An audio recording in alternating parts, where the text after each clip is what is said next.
unbeaten Hawkeyes running onto the field at Kinnick Stadium for the final time this season. Iowa 6th in the country, just a loss to Iowa State on their record. Northwestern coming off a win last week against Indiana. It is senior day today. Their star quarterback among those saying goodbye to Kinnick Stadium. Number 7, Brad Banks.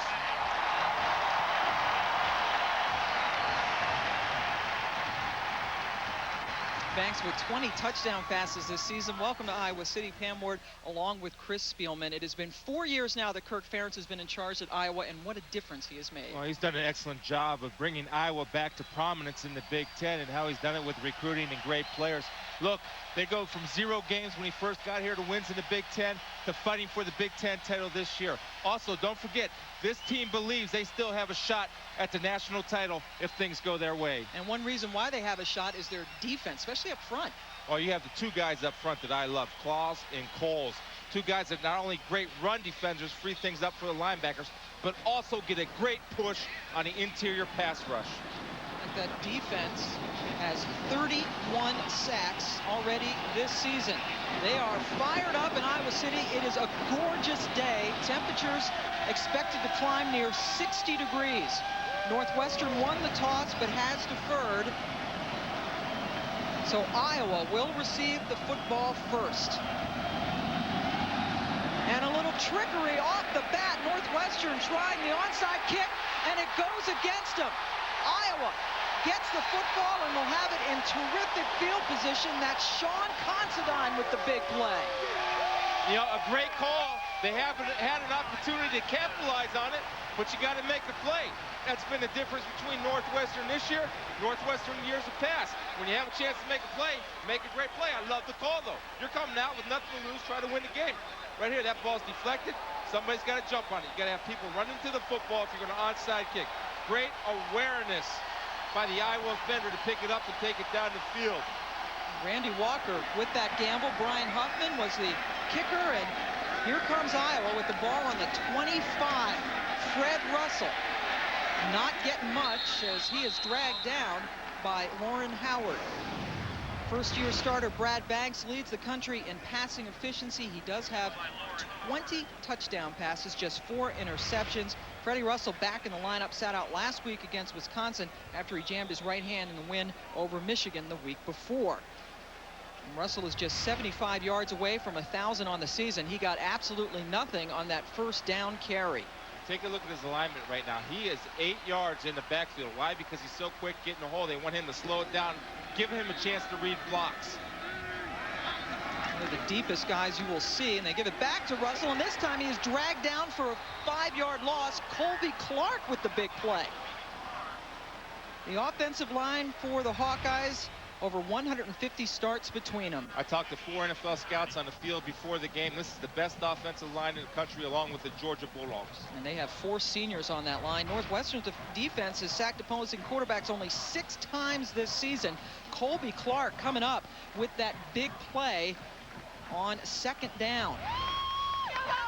You know, Pam, one of the things with the deep alignment, they're not in it now, but with Freddie Russell is you got to hold your blocks longer.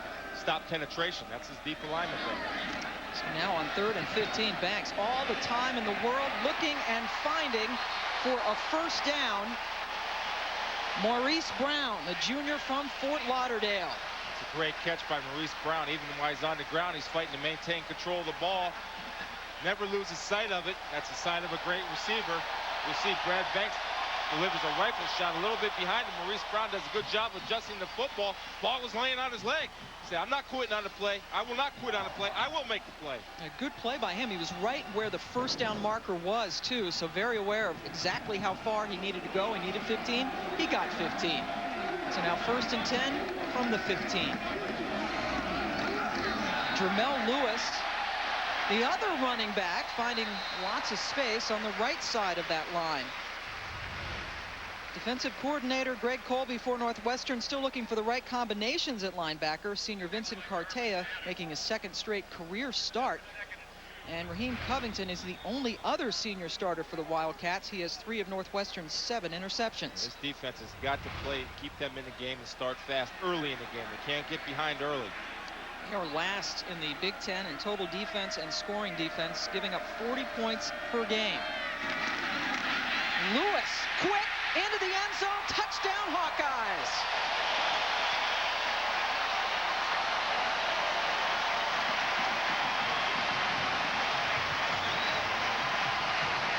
You know, I made the statement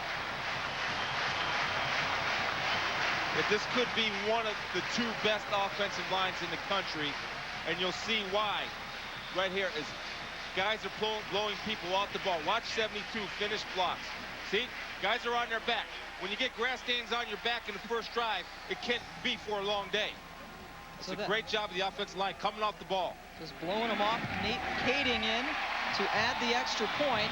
So Randy Walker gambled on the opening kickoff with the onside kick. Iowa got it in good field position, and they punch it in. Jamel Lewis takes it in for the quick score. Jamel Lewis scoring the touchdown. Iowa's up 7-0. Here's the third member of our team, Rob Stone. Pam Wildcats head coach Randy Walker admitted this week that there will be a quarterback controversy next season. In fact, he'll employ two young QBs today. Freshman Brett Bazinet will get the start. Mobility, though, limited. Has a bulky brace protecting a broken left fibula suffered less than a month ago. They'll also go to freshman Darrell Jenkins, a real burner. Pam, I love this. The staff hinted to us they may rotate the two QBs within a single drive to avoid being predictable. All right, Jenkins, good runner, as you said, Rob. 4 carries, 27 yards last week against Indiana in his first collegiate action as Jeff Backus backs away from that kickoff. Brett Bazinet was indeed back playing just 24 days after he broke a bone in his leg, leading the Wildcats to that win last week against Indiana, breaking a 5-game losing streak. Tough. He is a tough guy. Yes, Jason Wright, we talked to him yesterday, and Jason says the guy, he's limping around, he knows he's in pain. He's a tough guy. Bazinet playing with a broken fibula, awesome. Wright is awesome, second in the Big Ten in all-purpose yards, 196 yards on the ground against Indiana. There's Bazinet out of the shotgun. This is a spread offense for Northwestern. Time on first down, plenty to look and complete it to Mark Fillmore for the first down. Austin King and Jeff Rail, the only returning offensive line starters, and they're good ones. Yeah, very good. Tough guys inside. Really, the strength of the Northwestern offense is right there up front. Hawkeyes defensive line devastating. Colin Cole and Howard Hodges, 7 sacks apiece. In fact, those two guys have 7 sacks each. Northwestern as a team has only 6. Yeah. First and 10 after a 13-yard completion. First look at Wright, and he gets nothing as he is stacked up at the line of scrimmage. The Iowa linebackers, middle linebacker Fred Barr leads the Hawkeyes in tackles. Grant Steen has gone from being a walk-on to a starter on the outside. And Derek Pagel has 4 of Iowa's 15 interceptions. Bob Sanders, a playmaker. Yeah, if you get a big hit and you're on Iowa defense, it's called a Sanders. That's respect. You've just been Sandered. And that is a completion to Roger Jordan, the junior from Texas. Another 7-yard gain. So you like what Bazinet does. He brings a calmness in the present. Talking to Randy Walker during their walkthrough yesterday, he told me, Chris, this team just lights up when Brent Bazinet is in the huddle. You can see it right now, and he has a command of the offense and knows where to go with the football. There they had trips down here to the far side of the field. They worked the one-on-one coverage at the top side. Bazinet turned, looked, saw the slant route open, delivered the football on time, which is key. In this offense, you got to deliver the ball on time. And they were just about a half a yard short of the first down, and Northwestern only 37% on converting third downs this season, third and less than 1 here. And Randy Walker and his Northwestern team struggling with just the 3 wins this year. But Bazinet is one of those quarterbacks that gives his entire team a lift when he comes in. Yeah, you almost have to eliminate the quarterback sneak there. You can see Brett walking up there, and he's got that little lip, a little giddy up with him. See, he's throwing audibles out there. Those could be like a third base coach fake signals. You know, let's see. Jason Wright in the backfield, and as expected, Wright gets it, and he does not appear to have the first down. A late lunge, very important spot. Colin Cole, one of those big guys up front, making the stop. Yeah, Colin Cole fills out the gold pants nicely. I mean, he is a big, strong guy, and you and I, Pam, sit there and study him on film. He is just just massive in there. He's tough to move out. Right there, he controls his gap responsibility, comes down and pursues the line of scrimmage. then when you watch his Hawkeye defense play, what you'll see, there's you see Colin, look, he looks like a smart guy with those glasses. He probably is very smart, but he's a football player. Psychology major too, Chris. Yeah. 307 pounds of psychology major. See, when you're that big and that physically talented, it's not fair that you can get guy's head through the mental part of it. He works the mind too. Go for it. Nope. And you know what? It looks like they will, because Bazinet is staying on the field with this offense. Randy Walker told you yesterday, why not? Let's gamble, let's go for it. What do we have to lose? He said, Chris, we're 3-7. Well, I'm going to pull out all the stops, and that's why it'll be an exciting game to watch. Now you got a bunch formation up at the top. Right here is called a bunch formation. You see that? Right there, they like to work picks and stuff with that. But I'm looking for getting bad. 4th and less than a yard in their own territory, and they're throwing it right. Caught in the backfield, he goes down. Fred Barr, the middle backer, snuffed it out. That was a great job by Fred Barr because they're in man-to-man coverage, and there's no play action to hold a linebacker. Running back just sneaks to the flat. Fred Barr does what they call a hug-up on his coverage, runs right to his guy, and makes a great open field tackle. This guy isn't easy, right? It's not easy to tackle in the open field. Fred Barr comes in, not the most vicious hit, but it's effective because he kept his eye on the ball carrier, wrapped him up, and brought him down. Then you'll have the pursuit coming to the football. So Walker 0 for 2 in gambles. Let's go down to Rob Stone. Pam, that's not what Northwestern wanted. All the coaches were up screaming for a timeout so loud in here, players couldn't hear them. All right, Rob, an unusual call, certainly throwing the ball backwards like that when you only need a little half-yard gain. Banks rolling out. He's got his receiver, Brown, at the end zone. Another touchdown for the Hawkeyes.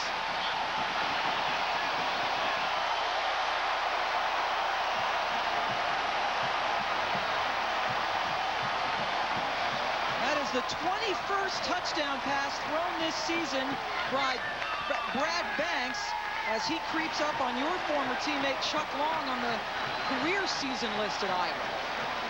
What you had there was the bootleg, and it was like the lottery game. Pick 5. He had 5 guys wide open. He went for the jackpot. Found him in the end zone for the jackpot. Nice throw, nice catch. Reese Brown on the post. Iowa, 2 possessions and 2 touchdowns as Kading knocks home the extra point. Maurice Brown, 107 yards worth of catches last week against Wisconsin. He gets 40 yards on this one and another Hawkeye score. ESPN2's presentation of college football brought to you by Chevy Trucks, the most dependable, longest-lasting trucks on the road. And by Circuit City. We know how you feel. That's why we're here. Circuit City. We're with you. And we are with you from Iowa City. That's Herky, the Hawkeye, who gets carried in on a platform. And right now, Iowa has carried off 2 touchdowns on 2 possessions. Just joining us, you missed a 40-yard catch. Maurice Brown from Brad Banks. Kading's kickoff, taken by Jeff Backus at the goal line. And Backus with a lot of room. Northwestern strong on kickoff returns this year.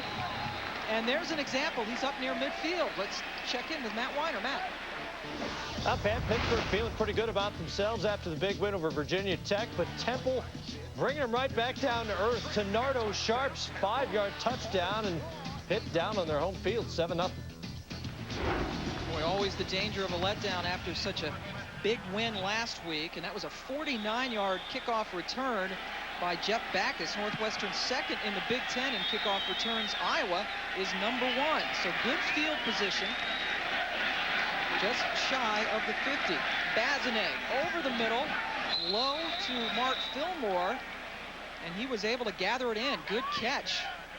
That's a first down.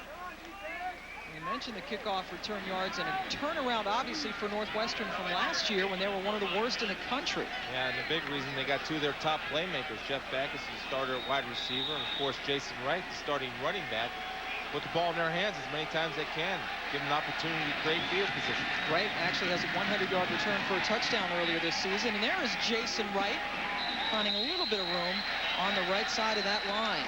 Picked up about 3. Derek Pagel and Fred Barr getting in on the tackle. And Jason Wright, a very interesting young man. He's a pre-med majored.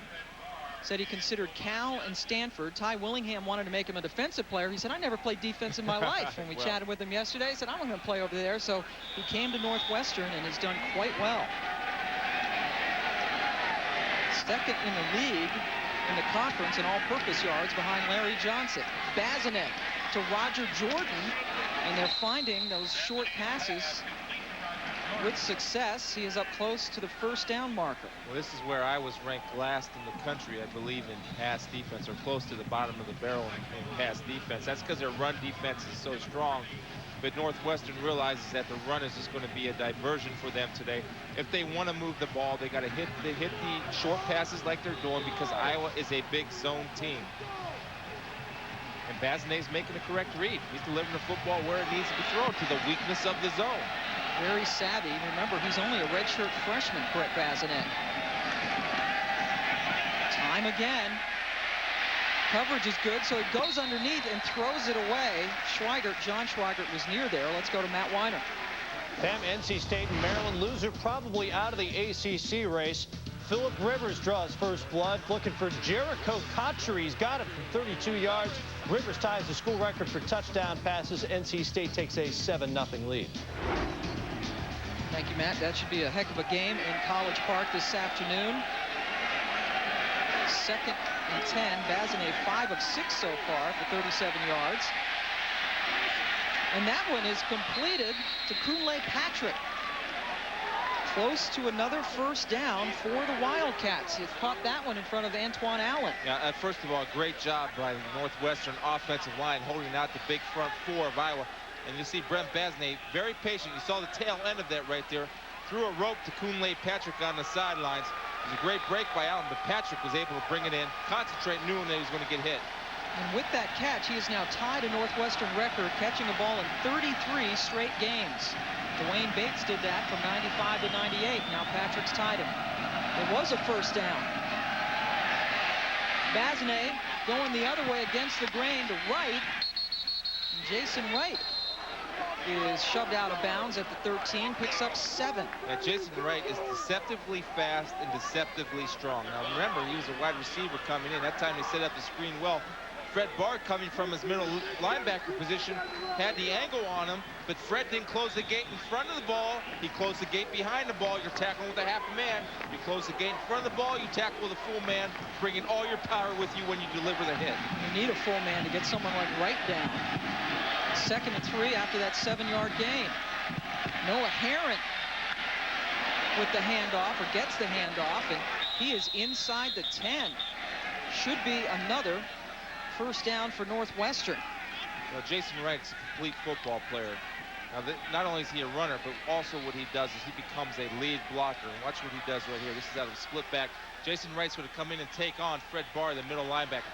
Now, Noah misses the hole. Right there's a hole. He had 6 points. Follow my block, Jason says. I'm a smart guy. I know when to kick him out. Make the cut. That's a bad read by Noah Herron. He would have made the cut off the block. He would have scored. Terrific block by Wright, but at least it was a first down, first and goal. And heading, oh, that was a dangerous pass. Bazinet is fortunate that that was not picked off by Grant Steen. Yeah, he didn't see Grant Steen out there in a zone coverage. Grant was kind of hiding, playing a little bit of possum, had a great break on the football.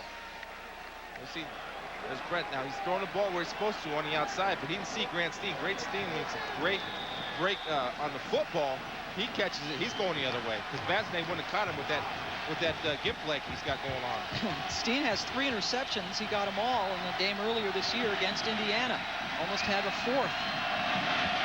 Bazinet into the end zone, clear and free, touchdown Ashton Akins. Yeah, and what did Northwestern need? That right there. First of all, he picks up a great block by Jason Wright, buying him time. He knew where he's going to football. He went to the inside number 2 receiver, who was not carried up the, or wasn't bumped at the line of scrimmage, was not able, you'll see right here.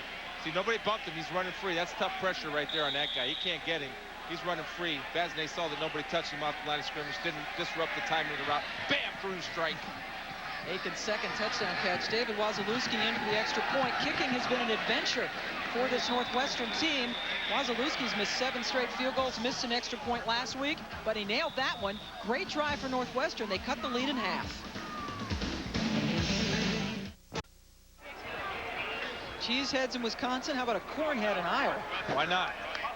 That's a good-looking hat. We got to get you one of those. You'd wear that. Yeah, I would. On a sunny day, I would look. It keeps the sun out. That's right. It's his own personal sunscreen. But Iowa, after going up 14-0, has had the lead cut in half. Ashton Akins has just caught an 8-yard touchdown pass from Brett Bazinet. 51-yard drive that chewed up 2 minutes and 27 seconds. Very efficient drive for the Wildcats. Brian Huffman kicking it deep, and C.J. Jones says, forget about it. We'll take you back now to Matt Weiner. Pam, Notre Dame trying to get back to winning ways against Navy today, and Navy set the punt. Right over John Skaggs' head, and suddenly the Navy's in retreat mode. He'll go back into the end zone for a safety. Smart move. Irish up 2-0. Thank you, Matt. Those Navy players are nothing if not intelligent. As we take a look at the top 25 coaches poll, Iowa not ranked. Neither was Notre Dame coming in. What a climb they've made. Both teams, however, were receiving votes going in. Iowa got no preseason votes in the other poll, the writers' poll, the AP poll.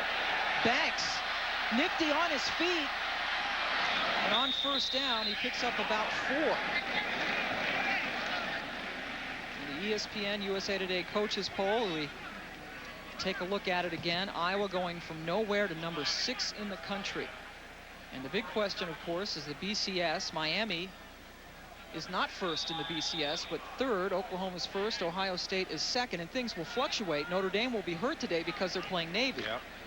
And you know, the thing about Iowa, the thing you look at is just how far they've come. It's just amazing. And it's recruiting, and they have talent. And it's the offensive line playing as a unit for the past 3 years together. One of the best in the country, Fred Russell, as a flag goes down, runs for the first down for Iowa, but we'll have to check out the laundry. Yeah. Got either Dallas Clark or Andrew Lightfoot on a hold right here. And that's really no need for that kind of holding penalty because the play was away. So all you're doing is cutting off the backside pursuit, but really never a threat to make a play. This is Dick Honing, our referee from the Big Ten. Holding on the offense, 10 yards from the previous spot. We speak, second down. So we wipe away that first down run by Russell.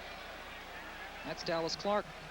Dallas Clark getting good position. You know, that's not a hold right there. I think it was in the backfield a little bit. That's not a hold. It's a takedown. That's a takedown, pancake, great block. Dallas Clark, tight end, doing his job. The hold was on Lightfoot. Good takedown. That's a win. Dan Gable would be proud. Give him 2 points. And riding points, too. Second and 15 after the hold. And Clark that time did a boo-boo as he moved early. See, tight end is allowed to move early, though. But if you can't seem like going to the line of scrimmage, you really took a step back and hold your position, you'd be fine because you're a tight end. You can move. Down. So they push him back 5 more yards. Coming up today at 3:30 Eastern time on ESPN, Virginia Tech taking on Syracuse at 7 Eastern on ESPN2. Georgia tries to bounce back from a loss itself, taking on Ole Miss. 7:45 Eastern. College Football Saturday presented by the U.S. Postal Service. It's Michigan and Minnesota. Good one. For more on upcoming games, log on to ESPN.com, keyword schedule. 2nd and 20 after that procedure penalty. Russell looks a defender square in the eye and then can't turn the corner. Herschel Henderson got to him. Jarvis Adams was the one who kind of closed things down initially. Yeah, now Fred Russell's kind of a sideline to sideline type runner, and when you're lined up in the backfield 8 yards and you're getting a handoff about 6.5, that puts pressure on your offensive line to hold the blocks longer. What Northwestern is doing to counter that, they're doing a good job so far of getting off blocks and creating pressure, forcing Fred Russell to bounce more side to side as opposed to hitting it and getting it. Hitting and getting means running straight ahead. Right. Okay. Positive yardage. Yes. He's not gotten positive yardage today. He's not hitting and getting. Nope. 3rd and 20. Russell is now out of the football game. They got to pass it. Nope, they got to run it. As Banks takes it himself and is caught from behind. About 7 yards short of the first down. Doug Schimmel, the junior linebacker, makes the play. You know, Brad Banks is one of those special players. One of those special players that every time he starts running, about 70,000 people stand up and go, whoa, whoa. He's a whoa guy with making a 7-yard run. That's a special player. Banks, a senior, playing his final game here today as David Bradley comes in for the punt. His 43rd punt of the season. Kunle Patrick takes it, does not fair catch, much to Chris's delight. Yep. And he is tackled down around the 46. We'll call it a 35-yard punt and a 2-yard return. Well, Iowa and Northwestern have been playing football for well over 100 years. In '97, Iowa up by 7 in the 4th quarter. Bad snap. Northwestern gets a safety. Here comes the comeback. Brian Musso with his 2nd touchdown of the day. Cats up 15-14. Chad Johnson had one of those days you want to forget. He missed his 4th field goal of the day, and Iowa loses by a point. The biggest thing out of that highlight, I've never seen a kicker wear a 50s number. It didn't help him. No, he needed a littler number. Maybe he would have made one of those field goals. Iowa gets the ball back, and another completion. That is Kunle Patrick into Iowa territory. An 18-yard gain, and that passing offense really clicks with Bazinet. Well, and what it, Pam, again, the protection that Bazinet is getting is just outstanding because it's giving him time to survey the field. And you don't want to give Brent Bazinet time to survey the field because he'll kill you. Right there, he's just waiting for him to clear the linebacker, and he delivers a strike. That's right, Fred Barr, no chance on Patrick. Good depth. Handed off to Herron, and Noah only picks up a yard.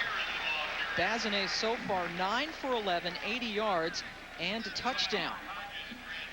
And when we did them a few weeks ago at Penn State, Tony Stouse was the quarterback, and they really are a different team. Stouse more of a drop-back guy, really not very well suited for this offense. No, he's not. And you were talking about Randy Walker maybe playing Darrell Jenkins here early. Well, not when you're guys like this. If your guy's this hot, you ride that horse. Jenkins got the strap on, the chin strap. He's ready to go. But Bazinet has been a torch.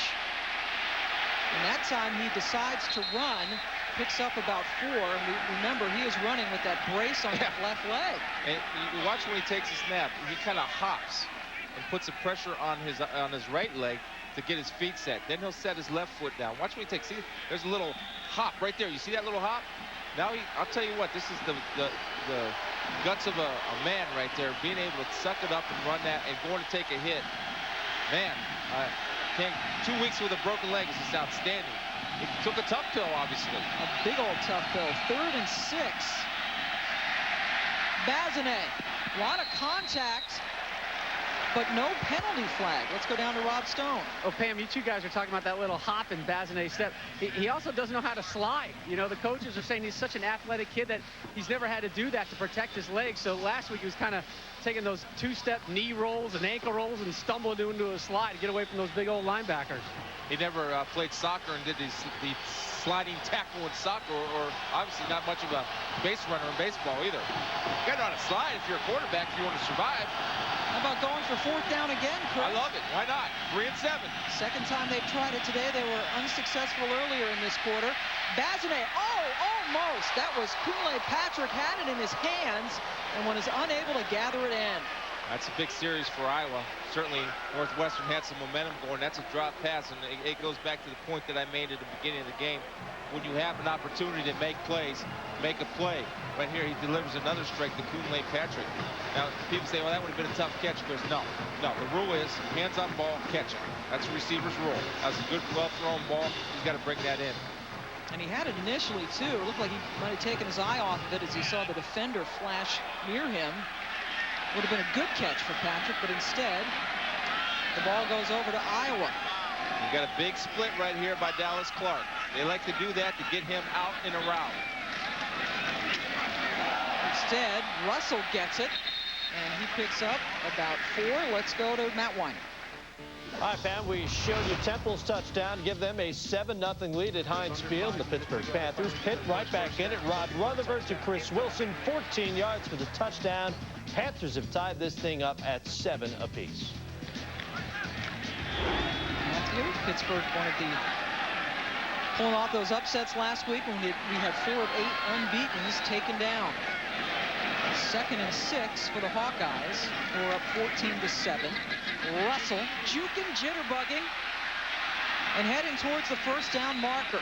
Raheem Covington made the stop, but that looked like classic Fred Russell. Yeah, Fred Russell, when we asked the coaches what his strength is, and you can see it just by watching the film and watching him play, is his vision. Now, Dallas Clark got away with a hold right there. That one he did hold, he got it because the jersey was stretched. But Fred Russell's a guy that's a dangerous back, just a jitterbug, as Kirk Ferentz described him. He did not play last week against Wisconsin. He jammed his right hand carrying the ball against Michigan the game before. But Freddie is a lefty, so he primarily carries the ball in his left hand.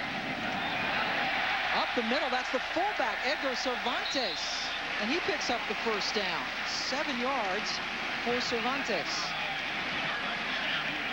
It's only his 19th carry of the season. We got NFL 4 tomorrow. The Miami Dolphins taking on the Jets. Coverage begins with NFL Primetime, presented by Miller Lite at 7:30 Eastern. You can also catch the game on ESPN Deportes. ESPN ABC, your exclusive home for primetime football. It might very well be Ray Lucas's last shot to get it done. Can't get it done tomorrow. They might have to go a different direction. And it won't be Troy Aikman, by the way. It will not be. That's always the rumor hanging around, isn't it? Banks completes it to C.J. Jones, his cousin, and the cousin connection connects for about 5. Braden Jones making the stop. C.J. and Brad grew up in Florida together. You saw the story that they would chase rabbits in fields, and they said that made them fast and quick and agile, chasing rabbits. Yeah, well, you know what? Rocky chased chickens. With Mickey the trainer in the Rocky movie, he chased chickens. Why not chase rabbits? Did you see Rocky? Yeah, I saw it. Okay. I forgot that scene. I would think a rabbit would be tougher than a chicken. Yeah. Chickens are quick. Rabbits got that nice little burst. Yeah, they got the dart, the burst. 2nd and 4 now after that completion. Here's Russell. And Freddie sidesteps his way to another Iowa first down. We sidestep our way to Matt Weiner. And the U.S. Naval Academy has lost 38 straight football games to the University of Notre Dame, but the Middies are up right now. How about Aaron Polonco from 11 yards in the option? Midshipman up 7-2 in the first. Wow. We'll raise some eyebrows. Playing that one in Baltimore this afternoon. Nice day. People making the short trip from Annapolis up the road, up I-97 to the nice stadium in Baltimore. And that carry by Jamel Lewis on first down. He picks up very little yardage on that. Lewis is the guy who started last week in place of Russell. Yeah, that's what they call the stretch play. You'll see the Brad Banks, he'll hold the ball out. It's called a zone, kind of a zone read play. And that'll give Lewis the option to run anywhere between the tackles wherever he sees an opening. But right now they're having trouble sustaining their blocks. When they're most successful is they're hitting it right up in there, either out of the I formation or quarterback draw even. Out of their 15 plays, Chris, 12 of them have been rushing plays. Not surprising considering that Northwestern is dead last in rush defense in the Big Ten. That is a completion to Maurice Brown. Brown looks to be a little bit short of the first down stick, picked up about 9. That's a good read by Brad Banks, and that's something. Now remember, he's a young quarter. This is his first year starting for Iowa, and one of the things he's still trying to pick up is route progression. Right here, Dallas Clark was covered in the flat, so he sees Maurice Brown on the curl and delivers a strike. Maurice Brown runs a nice route here. He's going to push the defender up the field, set it down, and come back to the football. Nice job, well executed. Brown leading this Iowa team in touchdown catches and also receptions. 3rd and 1. Lewis gets the first down as he is knocked down at the 25. We check back in with Matt Weiner.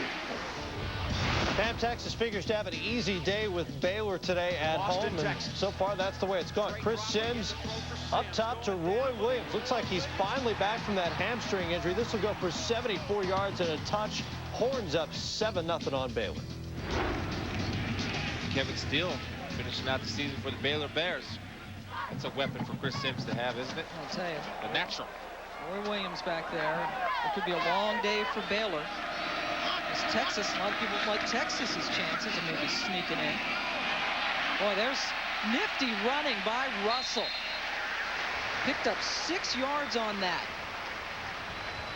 Russell 5'8", 185 from Michigan. Yeah, and Freddie Russell, see, he's a 5'8" guy, so he hides behind those big, tall offensive linemen. And as a defender, you can't see him a lot of times. And he does have great vision. And they asked Kirk to compare him to a running back. He said, kind of a Barry Sanders. Then he said, wait, not so fast, because Barry was the best. But he has that kind of running style. That's right. Barry Sanders was Barry Sanders. Fred Russell, though, he's not so bad. We are complete with 1 quarter. Iowa up by 7, 14-7 in their last home game of the season. Watch Monday Night Countdown, 7:30 Eastern on ESPN, delivered by UPS. Warner Brothers Pictures presents One Sick Mobster. Yeah! I'm going to release him into your custody. Fine. You have to get a job now. What's that supposed to be, a joke? Look at the size of that trunk. Could put 3 bodies in it. Robert De Niro. There's got to be something that you like to do. Well, I like hitting guys over the head with a baseball bat. That's always good. Billy Crystal. Either he's in or he's dead. I think in is better. If I had a vote, I would vote in. Analyze that. Hoo-ah! Rated R. Starts Friday, December 6th.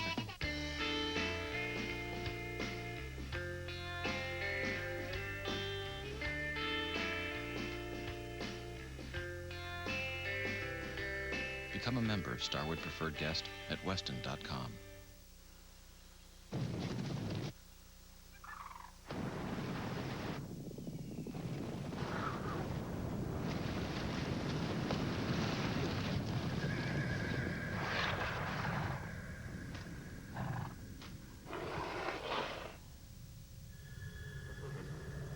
Obviously, the new Silverado is here.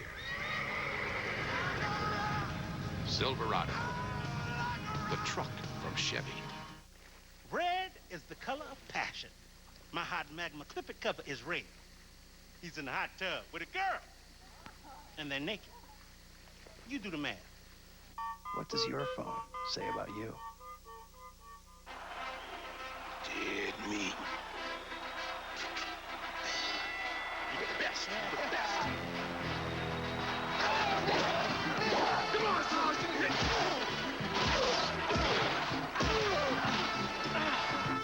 If they're into movies, go to the one place that has it all. There's something fun for everyone at Best Buy. Rated E for everyone. This is what it feels like when I start draining threes. This is what you'll see when you bring it in my lane.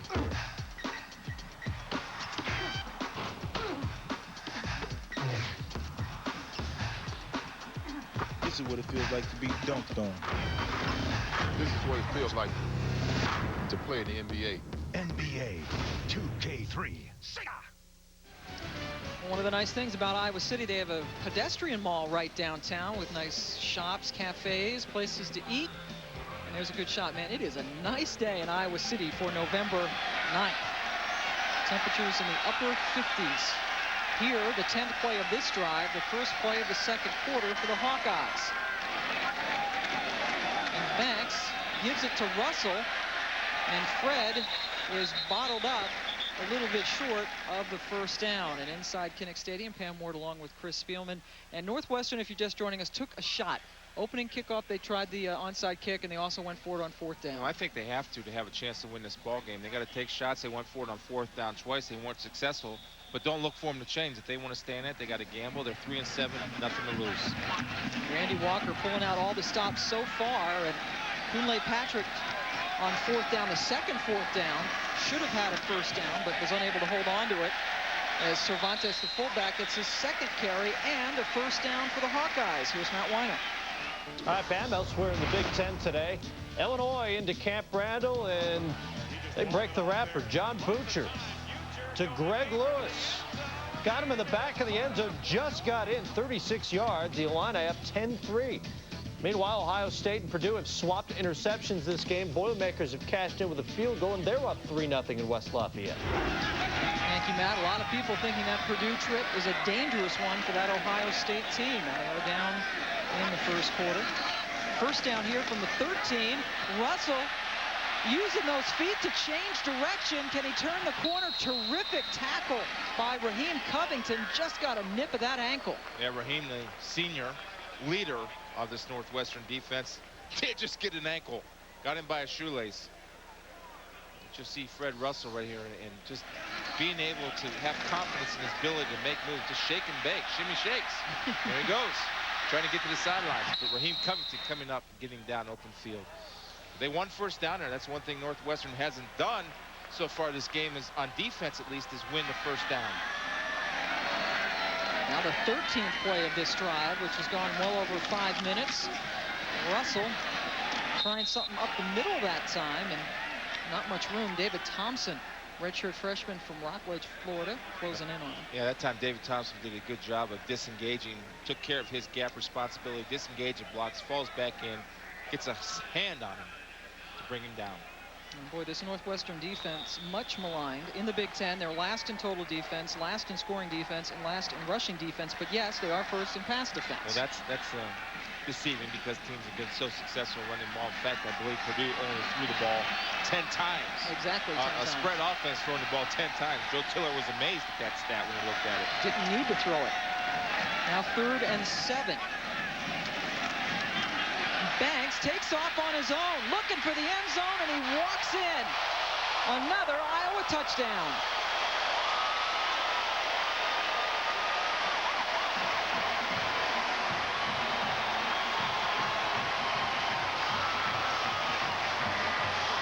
That is Banks' second rushing touchdown of the season.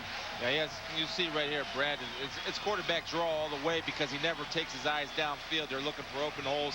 He is absolutely like having a second tailback in that offense. That's why this Iowa offense is much improved over last year, because of his ability to make big plays, both with his arm and his feet. First-year starter, Kading, now 3 for 3 in extra points. So Iowa, with a drive that ate up well over 5 minutes, cap it off with Brad Banks playing his last game here at Kinnick, and he's got himself a touchdown. Let's see. Perfect. Which brings us to Mr. Friday. What is that? Atmosphere and those double glazed baby back ribs. And wherever utensils. The Friday's take on dinner? Tonight, dig into our mouth-watering, double-glazed baby back ribs. Glazed twice for a one-of-a-kind Friday's taste. Eat what you love where you eat at Friday's. You have the ultimate power to look better, to be stronger, to redefine your body and yourself. Introducing the Bowflex Ultimate. Quite possibly the best home fitness machine ever made. In as little as 20 minutes a day, 3 times a week, you can get real results that can change your entire body. With over 90 health club quality exercises and up to 410 pounds of resistance, it's like having an entire gym in your home. Bowflex is so effective that we guarantee you'll get the results you want in 6 weeks or less. Own the new Bowflex Ultimate with no money down and monthly payments lower than many health club dues. Call and ask for a free video and brochure, and check out the entire Bowflex lineup, or visit us on the web today. The new Bowflex for ultimate results. Hey, hand me that there, Right? Yeah. Oh! What do you think? I got that insurance or something? What? It puts money in your wallet in case you're like flat on your back. What? Never heard of it. Well, you can get it at work. Get what?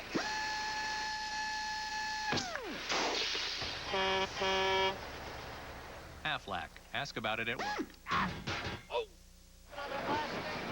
Welcome back to Iowa City, where Iowa has taken a 21-7 lead over Northwestern. Brad Banks, a 9-yard touchdown run. Iowa on that drive converted 4 third downs. Remember, Northwestern, let's just say awful third down defense. 50% of the time, opponents are successful against them. It's tough to win ball games when you're batting 500 on third down defense. And Jason Wright takes a knee. Let's take it down to Rob Stone. Pam, Iowa defense with a long break on that last drive, so the D-line coach a lot of time to talk to his troops, and 2 main points he was really stressing to his Hawkeyes. Hey, number one, we got to finish plays, and number second, we have to pick up the tempo. So, Chris, how does a defense kind of maintain or pick up the tempo? Well, they have to start getting some pressure with their front four. These guys are responsible for over 30 sacks during the season, but Basney has had too much time. Now you're getting your first look at Darrell Jenkins, the running quarterback for Northwestern. They need to pick up the tempo with him. He will run the football. That is where he is most dangerous, and he does it right off the bat and gets around a would-be tackler and picks up the first down. It's a 12-yard gain for Jenkins, who has only thrown 1 pass this year, did not complete it. If you're Norm Parker, you see Darrell Jenkins come up, you automatically, everybody yells, run, run, run. And Darrell made a nice move on, I think, one of the best strong safeties, one of the most underrated strong safeties in the country, Bob Sanders. Made Bob Sanders throw a strike. Bob Sanders will hit you now. High school numbers quite impressive. Jenkins getting 12 yards on that carry, a new career long. His previous was 11. And he's going the other way. Gets a nice block by Winchell, and he's never so cold in his life. And it is a delightful afternoon day here in November in Iowa City.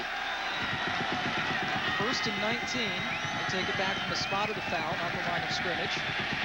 Bazinet throwing it short and incomplete, looking for Jeff Backus. He was covered nicely by Kevin Worthy. Good job by Kevin Worthy of not interfering and getting the long arm in there, avoiding contact over the back and breaking up the play. Just a good, solid defensive team.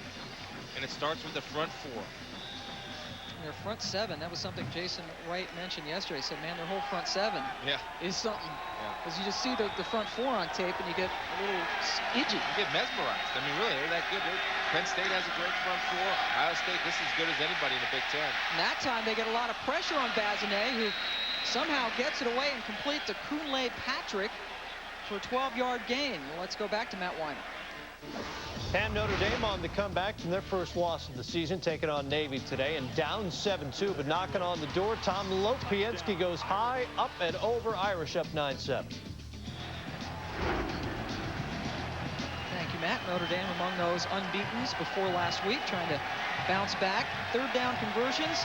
Iowa almost perfect. Northwestern 0 for 3 today. And, you know, they need this one in here, or it could get out of hand, because I guarantee you Iowa will smell blood if they don't already when they get down the field again offensively.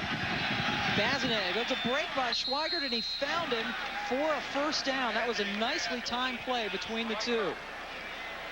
Picking up 8 yards, and Schweigert is a guy who has been at Northwestern, it seems, for many, many years. Good, solid receiver.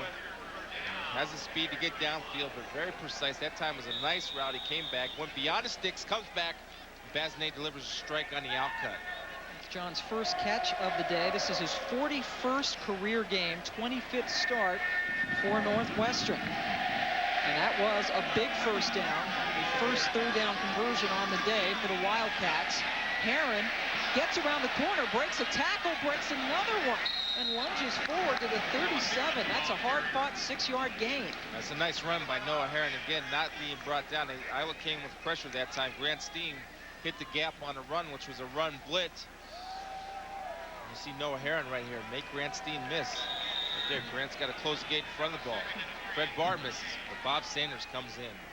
Good sure tackle by Bob Sanders. He doesn't miss many guys. Herron 5'11", 230, another Michigan native. 2nd and 3 after a 7-yard gain. Bazinet whips it for Patrick. Another first down for the Wildcats. You know, the patience of Bazinet is what I like. Right there, Kunle Patrick's running a little what they call a skinny post or a little slant route. And Fred Barr is right in line in the throwing lane. But Bazinet not panicking. Waits for Patrick to clear Fred Barr. See, Fred Barr didn't get his head turned around. As soon as he cleared Fred Barr, the ball was thrown on time. And on time, I mean the timing routes. He understands when to deliver the ball. The receivers feel more comfortable with Bazinet in a quarterback because he knows they will get the ball to him on time. And that was an 8-yard gain for the first down. Now the 18th passing play of the game. And he throws it in the general direction of Schweigert, who was well covered. Bazinet making those decisions as a flag is down on the field. You know, when things aren't going well, sometimes them flags seem to fall a little bit more against you. There's holding every play. It just determines when you call it. You gotta keep your hands inside. You don't want to get your hands outside the frame. You want to keep your hands inside when you hold. Ineligible downfield on the offense, 5 yards, 1st and 15. That time must have been one of the big pants guys getting downfield. We have ABC Sports at 3:30 Eastern Time regional football action. Oklahoma takes on Texas A&M. Others will see Virginia, Penn State. That will be good. Florida State, Georgia Tech, Oregon, Washington State, 4 Pacific, USC, Stanford for our friends on the West Coast. Check your local listings to see what game you will get.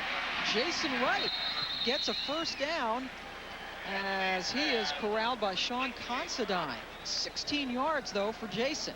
That's a great read again by Bazinet, because what you have is you have a corner blitz on by Jovan Johnson. You'll see him come in your picture right away. Jason Wright on the screen pass does a good job of clearing traffic. Schweiger blocking downfield, getting positive yards and picking up a first down. A well-needed first down for Northwestern.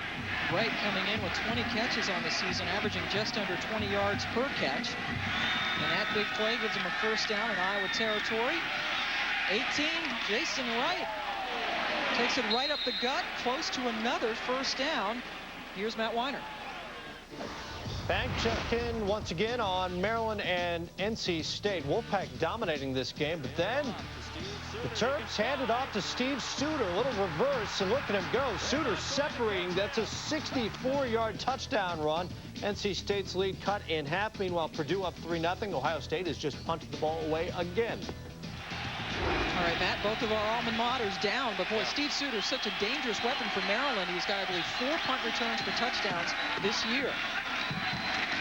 First down, Kevin Lawrence, his first carry, and we heard the pop up here, Fred Barr getting in on him. Yeah, Fred Barr and Kevin Worthy both coming up from their linebacker position, closing the gate in front of the ball, knocking them down behind the line of scrimmage. Good read by both guys.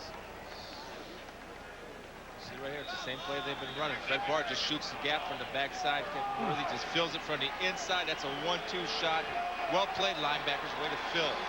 Barr and Worthy fill that hole and dropped Lawrence for a 2-yard loss. Back to the air.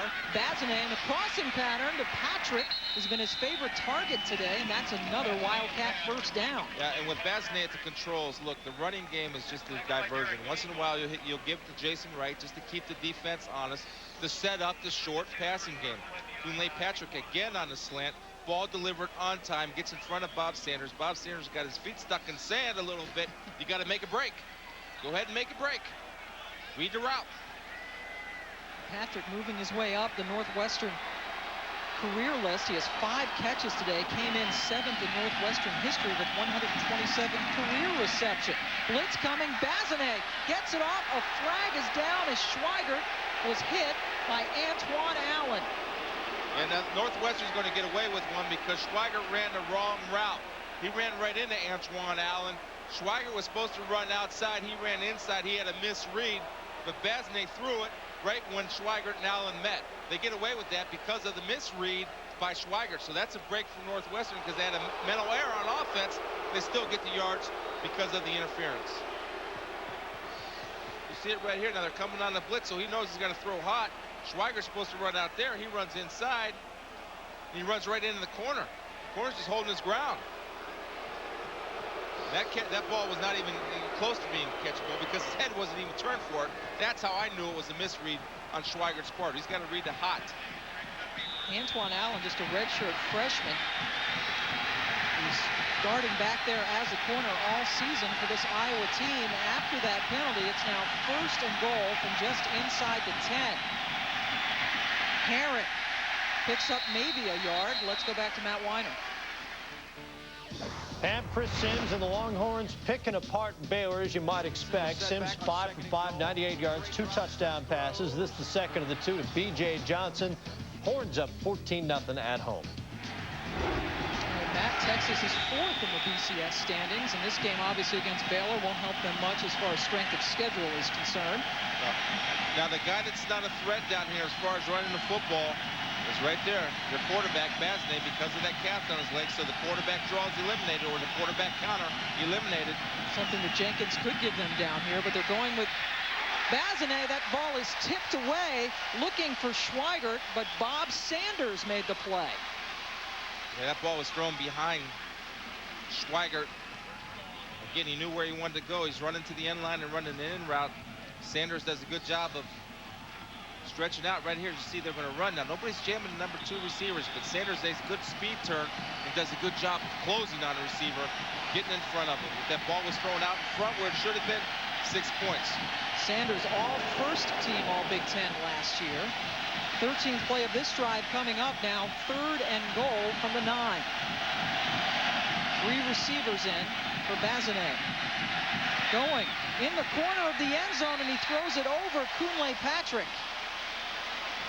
Patrick covered nicely. Allen and Bolin double teaming him. That's what they call a smash corner route. They'll set a guy down in the flat, try to get the corner to jump up on the flat route and work Kunle Patrick one-on-one with the safety. And they did a good job of defending, forcing a high throw. David Wazalewski is coming in to attempt a 26-yard field goal. He has missed 7 straight field goals. He did have a 51-yarder opening day in the thin air in Colorado Springs.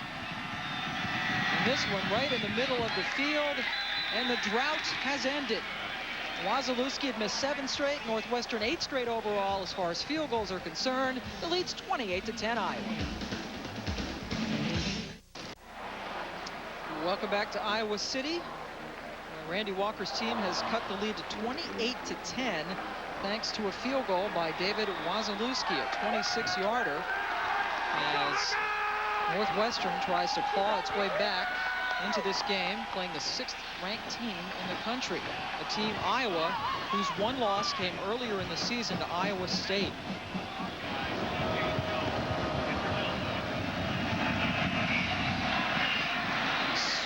Squiver kick that is picked up at the 15 by C.J. Jones, and Jones is wrestled down at the 25-yard line. Back to our Aflac trivia question, which was, now that we know that Iowa is 6th in the country, when was the last time Iowa finished the season ranked in the top 10? And the last time they finished that high was number 10 by both the writers and the broadcasters in 1991. Their highest final rank, by the way, they were number 2 in 1958 and 1960. Well, Hayden Fry, who was the predecessor to Kirk Ferentz, really putting this Iowa football team on the map, took them to 8 bowl games.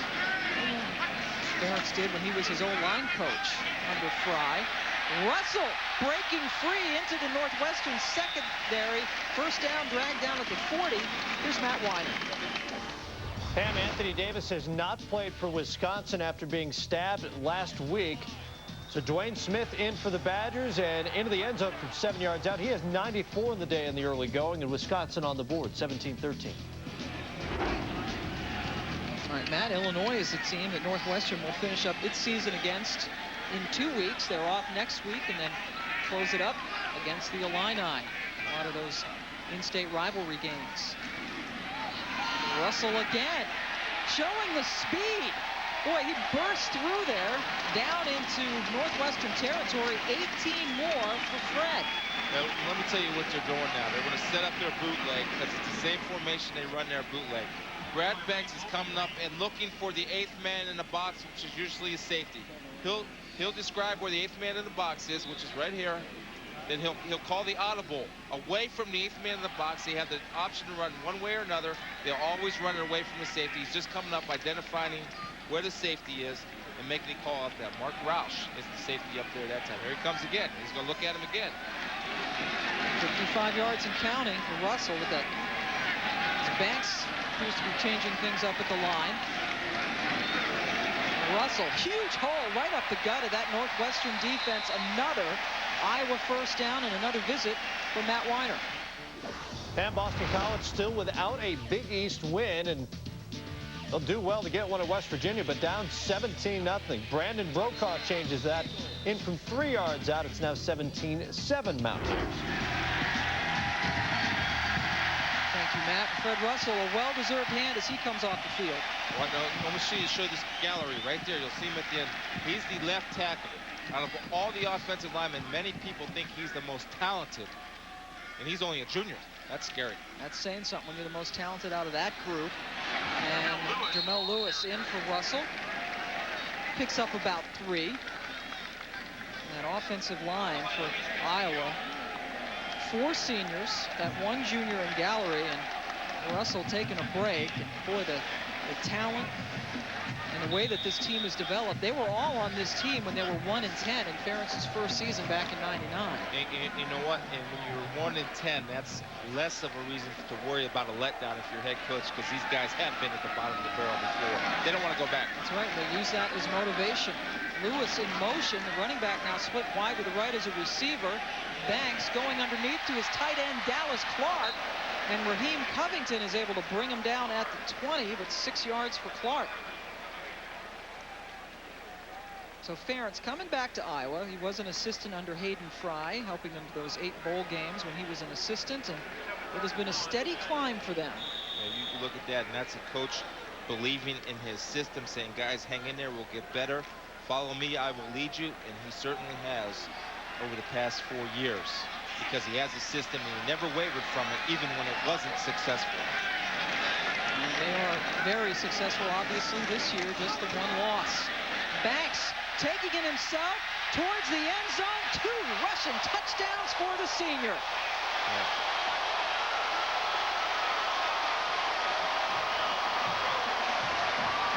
And it's just the better athletes. There's nothing you can do. I mean, the kids from Northwestern are trying. They're trying to get off blocks, but they're physically, and I'm getting dominated at the line of scrimmage. Then when an athlete like Banks takes off, you got nobody that can run with him. It's tough to stop. And they're just getting manhandled, and what do? You buckle up and keep fighting. Banks has thrown for 2 touchdowns and now has run in for 2 more. He's making a strong case to get his name on the Heisman list. He's getting up there. A lot of people like him. Here's Kading. 5th extra point try this afternoon. And he's a solid kicker for these Iowa Hawkeyes.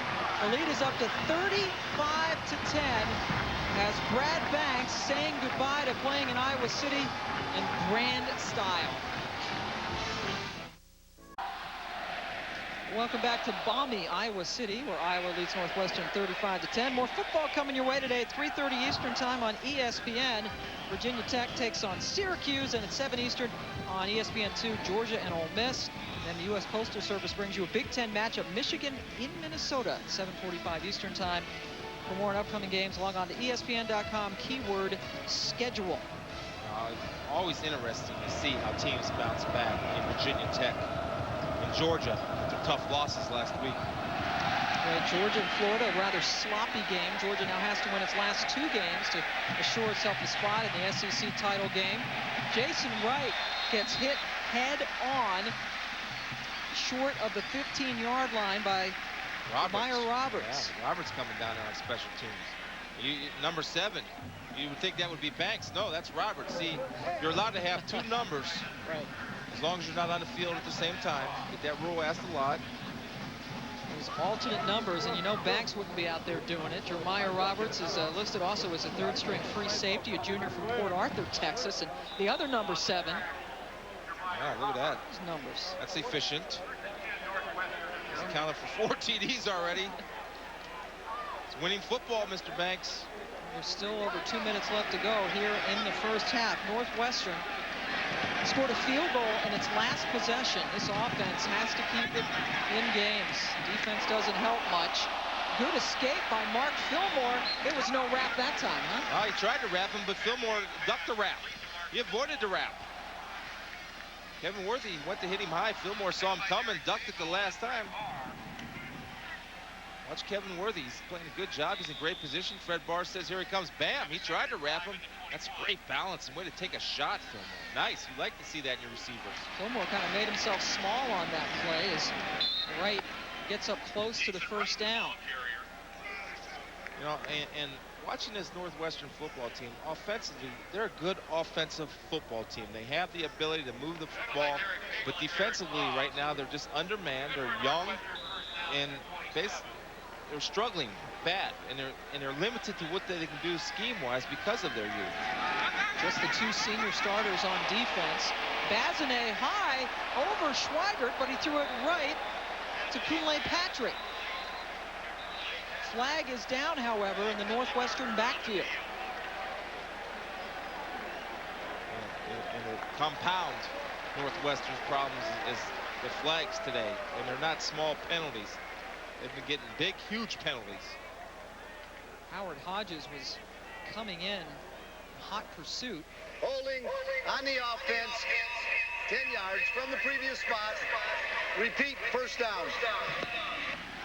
That wipes away that big gain for Randy Walker. That is the second hold called against Northwestern. Remember, they also had a 15-yard face mask call and a legal receiver as well, so they're going backwards when they need to go forwards. There's another play there. No holding call as Bazinet is able to get it up to the 22. Here's Matt Weiner again. Now, Pam, coming up on the Saturn halftime report, the Irish coming off their first loss of the season, taking on Navy. They may have to do it without their starting quarterback. He is down and hurt. Ohio State and Purdue, a game very much of interest to Iowa fans. We'll tell you what's going on there. Quite a tussle for the Buckeyes. And number 4, Texas, beaten up on the hapless Baylor Bears, all coming up at halftime. Thanks, Matt. We'll see you and Mark very shortly. It's Ashton Akins with another catch. And a great point there about that Ohio State game. Ohio State obviously unbeaten in the conference, unbeaten overall. If both teams win out, Ohio State is the champ because they have the better overall record. So that's according to Big Ten tiebreaker rules. So Iowa needs help. Yeah, the Buckeyes have struggled all year on the road. On the road, they have not played well on the road. That's why many people felt that Purdue, probably, if there's such a thing as the best 4 or 5 team in football, Purdue's lost 5 games by a total of 22 points. Joe Toller with that spread offense. It was close last time we checked it out. Matt and Mark will get you up to date at halftime. Bazinet looking downfield. That's overthrown. A flag down. Antoine Allen, the contact on Mark Fillmore. Yeah, Mark Fillmore broke his route off early, too. And Antoine Allen got cut up. Fillmore's kind of slowed down, and he took off. Bazinet wanted to head for the post. Fillmore slowed it, shut it down, and almost Allen ran up his back. On the defense, 15 yards from the previous spot. Automatic first down. And just taking a look at that at first glance from up here, it looked like there was no way that Fillmore could catch that ball. It looked like it was going to be overthrown. Yeah, you see him slow down right there. Bazinet wanted to go to the post, but when you get contact like that, that's what the referee is looking at. He's going to make that call every time. Even though the ball was about 15 yards beyond him, there's no way he would have caught it. Bazinet to Schweigert, who turns around nicely, catches it in Iowa territory. Now that's a great job by Schweigert of being under control and using his body, making a spin turn with his hips, catching the ball and still staying in bounds because he's aware of where he is on the football field. And Bazinet finding the open receiver again. And that is a blow the whistle, a chain gang coming out to make sure that it was not a first down. Schweigert also on those career lists at Northwestern, 5th coming into this game on career catches with 135. He's been a part of some good Northwestern teams. And now a struggling season, just the 3 wins so far this year. And they confirm that they are about 4 inches short. And just speaking with Randy Walker, he told us that he is convinced that one day this defense will be a good defense. Right now they're not. Well, they got a long way to go, and I believe in Randy Walker. I think he's an excellent football coach. And he believes in Northwestern, but you have to get players.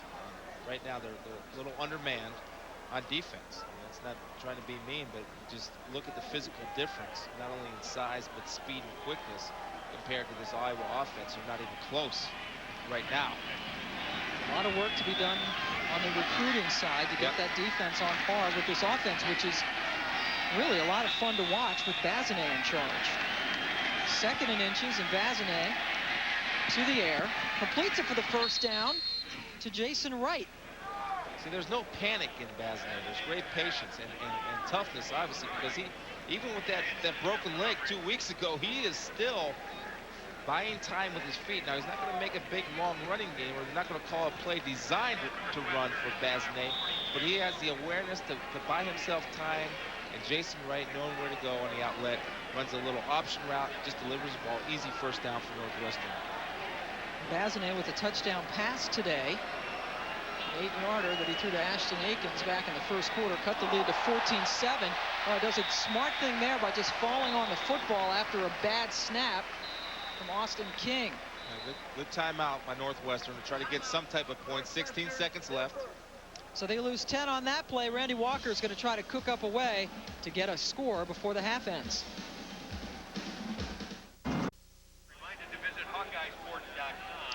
Northwestern trailing Iowa 35-10, just 16 seconds left to go here in the first half. Iowa will have the ball on its own, or Northwestern, excuse me, has the ball on its own 49-yard line with 2 timeouts left. Well, you got time to run 2, maybe 3 plays. One thing about Northwestern, they're well coached and they know when to get the timeouts, and they go right to the official right when the play's dead. Bazinet with 3 wide receivers from which to choose. Lots of time, but good coverage downfield by the Iowa secondary, and Bazinet slides down at the 44 of Iowa, and the clock stops with 7 seconds left to go in the half. Now you have time to run a deep out cut to get out of bounds, or you can run one across the field because the clock does stop in college football on first downs to give yourself some position for a field goal, or you take your shot in the end zone. Bazinet's counterpart, Brad Banks, has been just about perfect for Iowa. The touchdown pass, he found Maurice Brown, and then 2 touchdown runs. He's 7 for 7 through the air, Chris. 4 touchdowns total, 197 yards of total offense. Well, you know, coming into the game, he was #1 in the Big Ten in total offense and #1 in quarterback efficiency. And like you said, 4 rushes for 45 yards, that's efficient. 7 for 7 for 152 yards, that's efficient. A total of 197 yards and 4 TDs, that's very efficient. So that, Bill, that's awesome. Great performance so far by Brad Banks. And he is a senior from Florida, making his last start from Belgrade, Florida. They found him looking for somebody else. They found him by accident. They're at the junior college recruiting a defensive lineman. The coach says, hey, you might want to take a look at this quarterback. And Kirk said, yeah, I think I will take a look at this quarterback. And they were able to convince him to come here to Iowa City and play for the Hawkeyes. It is amazing how some guys kind of slip away. And Brad Banks has been a terrific find for the Hawks.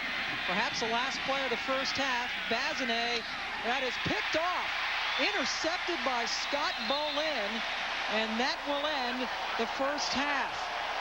And that is only Bazinet's 4th interception on the season. Iowa leading Northwestern at the half 35-10. Matt Weiner and Mark May here for the Saturn Halftime Report. Matt? Pam, thank you very much. Northwestern wins the toss. They defer, and that's a bad idea because Iowa scored for the 8th time in 11 games. They've scored a touchdown on their opening drive. Hi, everyone. Welcome to the Saturn Halftime Report. Matt Weiner and Mark May. Senior day in Iowa City, and the senior Brad Banks putting on a show for the home folks. Outstanding day watching his first half. He's been terrific, not only throwing the football or running the football, and you can see why that he's a Big Ten leader in total offense, but I talked about him a few weeks ago. Being a Heisman Trophy contender. He is. He should be a Heisman Trophy candidate. He's, in my mind, he's probably one of the top 2 or 3 players in the country. And if you're looking at a Heisman Trophy candidate, you've got to say the best players in the country, Brad Banks is one of them. Remember that name. Brad Banks should be the Heisman Trophy finalist, without a doubt, in my mind. Bizarre stat of the day for this game. The Hawkeyes have started on offense in 39 of their last 40 games. Yeah, it's great. How does that happen? Where do you find a coin like that? Two-headed coin. They're up big in Iowa City, 35-10. We're right back here after the break.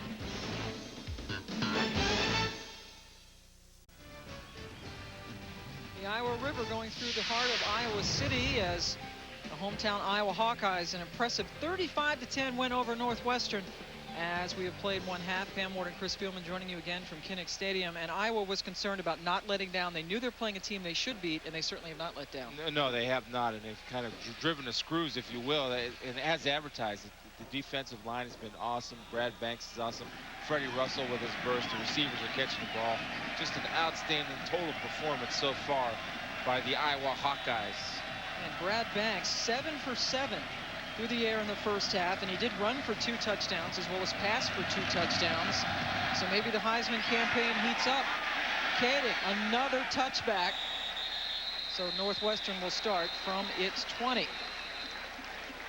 Our 1-800-CALL ATT game track. If you're just joining us, you missed a lot of stuff. And yes, Banks can pass and he can run.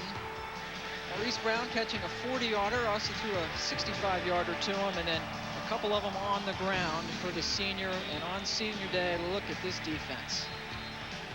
Again, just the rush defense is all set up by the two inside guys for Iowa. Claus, Coles, just outstanding. Best run defense in the United States of America, and they're showing it today. Jason Wright feels a lot of Hawkeyes on his back. Claus among those, right on top of him. And the thing about their run defense, and what I like, if you're a fan of defensive football, I think all people should enjoy, is you talk about it a lot about getting 11 guys to the ball. Where they get a lot of people on the hit, then they get guys flying over the pile. So you know everybody's running the football, and they take great pride in that.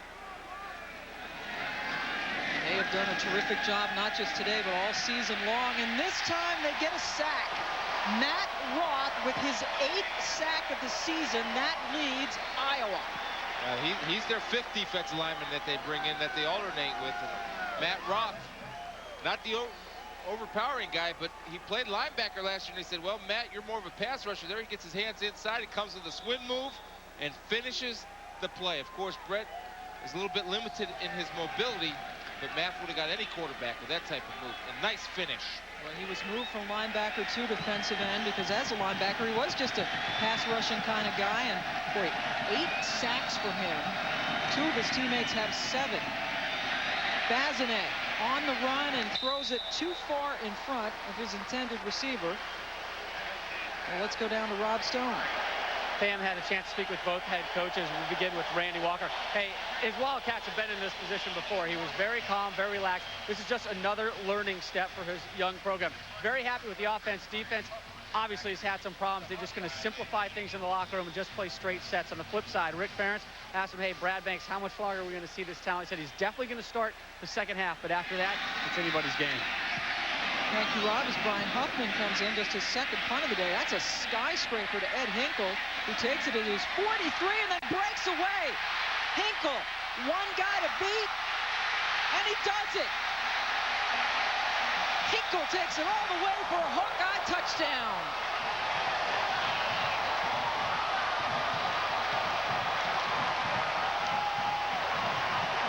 Well, you mentioned at the start of the half, I said, man, they're strong offensively and defensively. Let's not forget about special teams. After all, football is 3 parts. They've dominated on offense, defense, and now special teams just taking over. Hinkle setting up his blocks, finding a way to get it in the end zone, showing great speed, and again, the ability to finish. A career-long 58-yard punt return. First touchdown scored by the freshman from Erie. Kading 6 for 6 on extra points. So Ed Hinkle collecting this punt from Brian Huffman, and then he's just off to the races. Iowa's offense doesn't have the ball yet in the first half, and they still get a score. Iowa came into this game #1 in the Big Ten in punt returns, averaging 10.5 yards per punt return. They got 58 from Ed Hinkle as he scored a touchdown. And that has extended Iowa's lead to 42-10. And every time Nate Kading hits the kick, it goes further and further away. He's all charged up. A junior from Coralville, Iowa, which is just north of Iowa City, which is where we are for today's Big Ten game. Number 6, Iowa, unbeaten in the Big Ten, taking on Northwestern. Ham Ward, Chris Spielman, and Rob Stone along with you. And the running game has been a bone of contention for Northwestern. They give up over 300 yards a game on the ground, 146 so far today. Yeah, and their offense hasn't taken the field yet in the second half, so that number will certainly be added to. Bazinet being chased from behind, and the guy playing with a broken fibula is going to get an extra 15. Kevin Worthy hit him out of bounds. Yeah, and that's, you know, Kevin Worthy got to be able to pull up. And if I'm a Northwestern, see, this is where I get nervous, because if I'm an offensive lineman, I'm over there in 53's face. You better protect the guy that has the guts of your football team, running with a cast on his leg, and somebody takes a shot at him. Somebody better get over there and make sure that doesn't happen again. I did not see one Northwestern offensive lineman address that. which is unusual because two of their leaders are seniors, Jeff Rail and Austin King, the right guard and center respectively. Yeah, and that's the disappointing thing right there. Foul, late hit out of bounds on the defense. 15 yards, automatic first down. Now, I'm not saying take a penalty, but I'm saying get over there and address Mr. Worthy.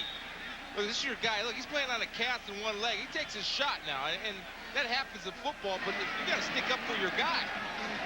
Bazinet by himself completes it to Schweigert. And that's maybe a 2-yard gain for the senior. Bazinet so tough, again playing. He broke his fibula running for a 2-point conversion against Minnesota back in October. You know, I'm such, you know, I know I get excited here, but I'm Northwestern. I call timeout, and I call those O-linemen over there. You protect your guy. I'm sorry. I'm getting excited here, but I can't help it. You would have protected him. Somebody's got to protect him. Jason Wright picks up a couple more. It'll be about 3rd and 6 coming up. And that's Claus. That's about his 8th or 9th tackle of the game from a defensive tackle position. And he is really a solid football player. What he does there is defeats his blocker, is able to come up and make a solid tackle on a running back as he has an offensive lineman hanging on him. Outstanding job. Claus will be back next year. He is only a junior. And that is incomplete, going for Mark Fillmore. Good coverage by Bob Sanders. And that Bazinet injury again happening against Minnesota on this 2-point conversion attempt back on October 12th. And he told me yesterday, at first he thought it was maybe a tendon that he had ruptured. And then he said, once he started, I said, did it hurt? And he said, oh yeah, it definitely hurt. But he knew something was wrong, but was surprised to find out it was a broken fibula. Everybody was surprised. Brian Huffman, his 3rd punt today, backtracking. Hinkle, remember, he returned it for a touchdown last time he touched the ball. And this time he gets another nifty return. Hinkle gets it up to the 28-yard line. He had a 58-yarder for a touchdown last time. It's all Iowa.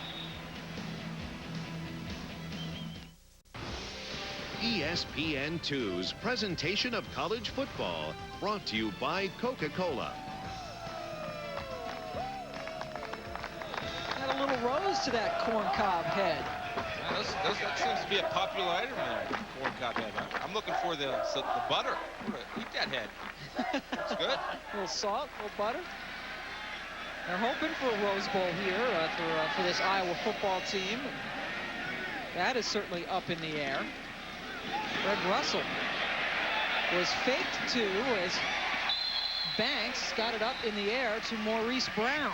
You know, one thing that Iowa likes to do with Brad Banks, since it is his first year of playing quarterback, to cut down on his reads. A lot of plays are rollouts or semi-rolls.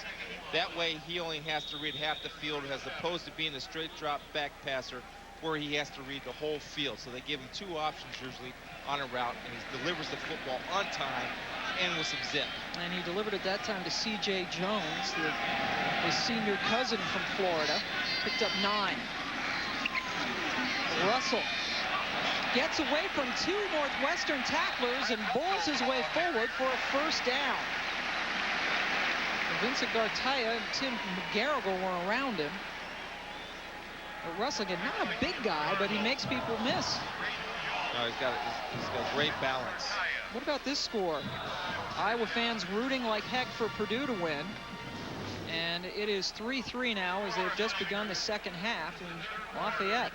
Yeah, a lot of uneasy feelings in Columbus about going into that game, knowing Joe Tiller having 2 weeks to prepare for a team. He's a successful coach. He knows what he's doing.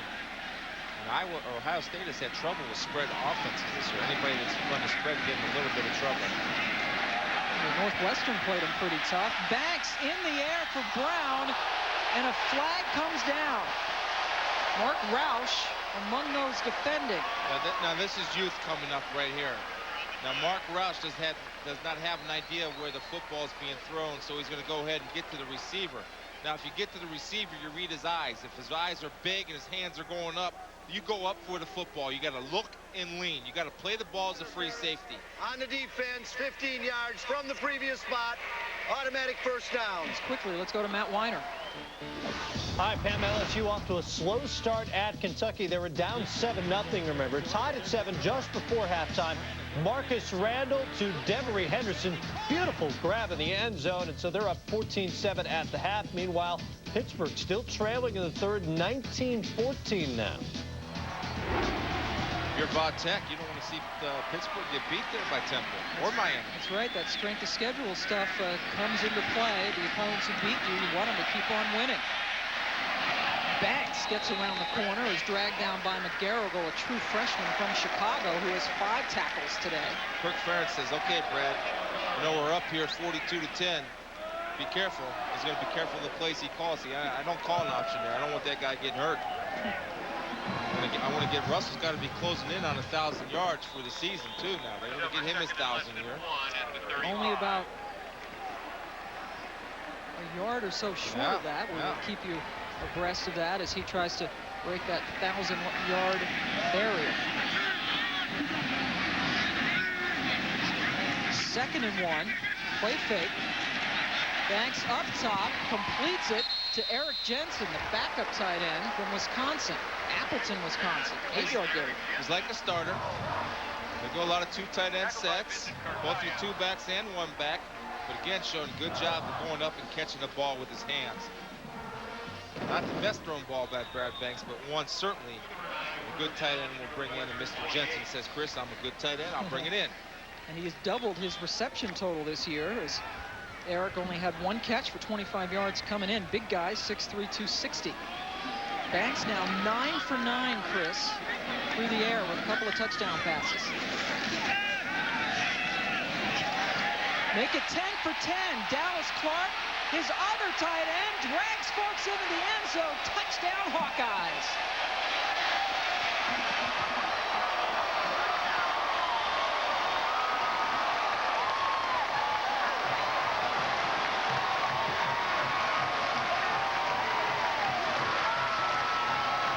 Well-executed play. A great route. Brad Banks had him in his vision the whole time. He's waiting for him to get open. Delivers the football on a shake and bake. See, Dallas Clark will come down and see Brad Banks. Dallas Clark pushes off, runs the route to the inside. Then again, a great move and gets into the end zone. Clark's 4th touchdown catch of the season. Kading getting a workout with that right leg, knocks it home. Trev Alberts back in the studio. He loves Dallas Clark. I think he's going to be talking about this play later on tonight. Dallas Clark came to the University of Iowa as a walk-on, and he will leave as one of its best tight ends, probably, maybe even ever. Yeah, and I agree with Trev Alberts. He is probably one of the best in the country because he can get down the field, put pressure on defenses. A deep threat plus a threat after he catches the ball turns into a running back. Great speed for a tight end. That was a 28-yard touchdown. Yet another touchback for Kading. Let's take you back to Matt Weiner. Well, Pam, potentially the biggest upset of the season brewing in Baltimore. Navy on the doorstep. Aaron Polanco, the backup quarterback, gets in. It makes it 14-9. Notre Dame has just returned the kickoff for a touchdown. So now Vontez Duff settles under it. And he'll go outside, and he'll go all the way for the touch. So the Irish right back on top. 15-14 pending the kick. Back and forth they go in Maryland. Thank you, Matt. And we go back to Darrell Jenkins now quarterbacking Northwestern, and Chris, you knew he was going to run the ball. Yeah, and he has not thrown a pass yet. And part of the spread offense is the way you'd like to see it in Randy Walker's vision of the spread offense is the quarterback is your extra running back.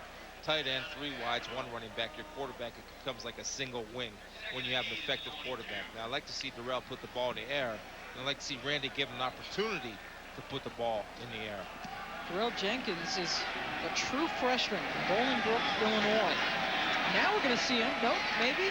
Will he throw it? Yes, he will. And he throws it entirely too high for Roger Jordan. We throw it down now to Rob Stone. Well, Pam, you know Chris Spielman loves the good hat, bad baseball hat thing, right? Yeah. Right? Well, Banks doesn't have the good baseball hat on yet because maybe he just doesn't wear hats. Oh. But after that touchdown run, the coaching staff came over to back up Nathan Chandler, told him to warm up. So maybe we'll have to find a hat for Banks to put on. We give him those good hats. Yeah, I like that. It is a good hat. And you think, well, you know, he's a senior. What a way to go out. You're perfect. He's perfect for the day. He's 10 for 10, 197 yards, 3 passing touchdowns, and 2 running touchdowns. And that one was short hop big time, looking for Jeff Backus. Again, at least Randy is, you know, he's looking at this as a learning experience, especially for his young quarterback, to give him an opportunity to throw the football. Now, what I'd like to see him do is at least slow down the pace of your no-huddle offense to give your defense some type of chance, because they're not getting any rest. They're beat up. They're tired. And when you run a hurry-up, no-huddle offense, that puts a lot of pressure on your defense, because usually if you're 3 and out, you're right back on the field. We get another 3 and out. Brian Huffman, this time to C.J. Jones, who lets it bounce in front of him, and it takes a bit of an Iowa bounce. It looks like it hit an Iowa player. Live football, but boy, the Hawkeyes were fortunate. Scott Bolin was down there. Yeah. Hit off of his leg, and he picked it up. That could have been a good break for Northwestern. We got football for you tomorrow night on ESPN. The Dolphins and the Jets. Coverage starts with NFL Primetime, presented by Miller Lite at 7:30 Eastern. You can also catch it on ESPN Deportes. ESPN ABC, your exclusive home for primetime football. And Chris Carter, a guy you used to play with. A great player. See him, and he's second in Ohio State history with 27 touchdown catches.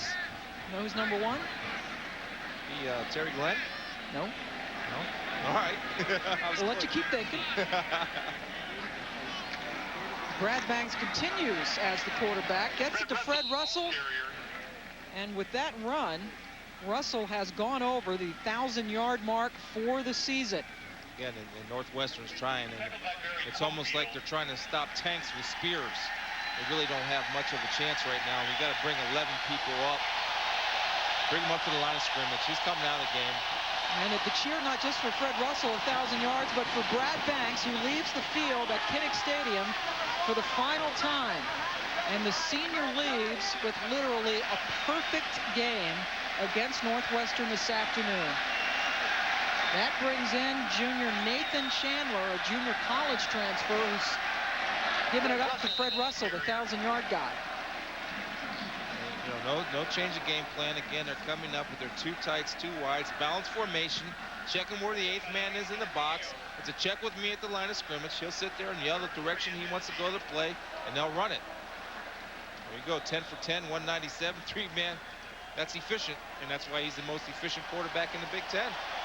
Downright perfect, and now Russell goes out. It's curtain call time here in Iowa City. Russell became the 10th Iowa player ever to run for 1,000 yards in a season. Did that a couple of carries ago. Chandler up top. Boy, that was good coverage by Covington.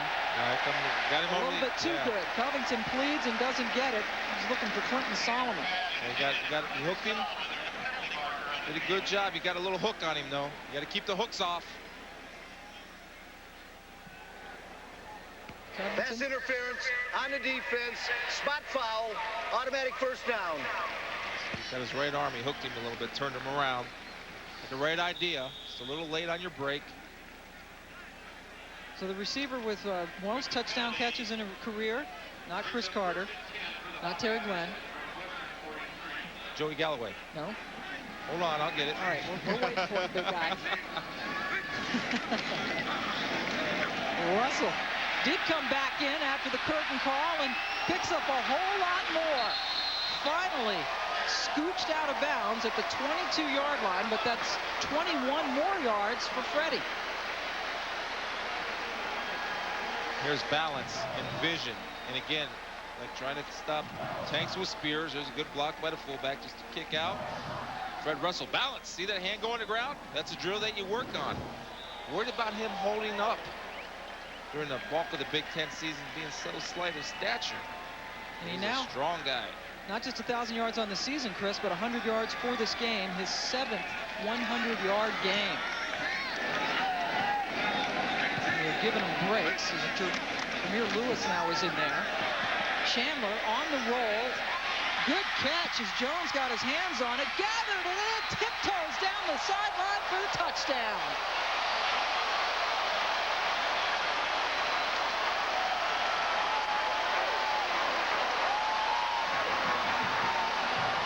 CJ with his 9th touchdown catch of the season, 11th of his career, and the route is on. Well, when you're effective running the ball, you can throw bootlegs all day. CJ Jones does a good job of bringing the ball in with his hands, and this is what I like. A lot of receivers you'll see will be tightrope in the sidelines, avoid the hit, step out, but no, I need 6. He goes and gets 6.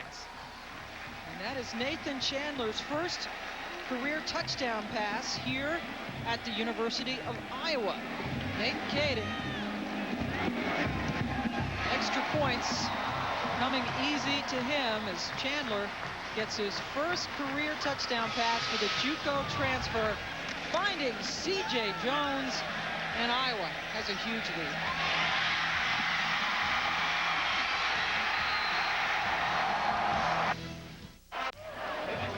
Nathan Chandler sitting next to C.J. Jones. The connection on the latest Iowa touchdown is they've extended their lead over Northwestern now to 56-10. Chandler's a big kid, Chris, 6'7", 250. He is a big guy. I don't know if he's as nimble as Brad Banks. That would be tough to do. It looks like he's efficient running this offense. He was certainly efficient on that drive, coming in and capping it off with the touchdown pass to C.J. Jones. Iowa passers today, by the way, 11 for 11, 219 yards and 4 touchdowns between Chandler and Banks.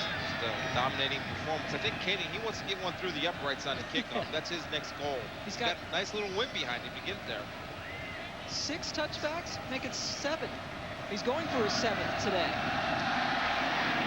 Oh, he drilled it. Oh, he yanked it. Wide left. Almost. Maybe next time. Let's take you back to Matt Weiner. All right. Let's take you back to North Carolina State and Maryland. 14-7 game. Wolfpack inside the 5. Josh Brown, pickle lane to the end zone. He chooses one. And it's now 21-14.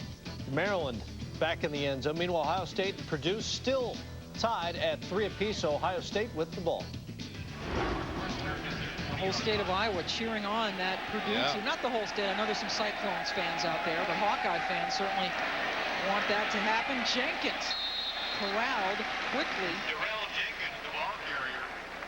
as Klaus was among those in on the tackle. Also Chad Greenway as some of the defensive replacements and backups are getting into the game.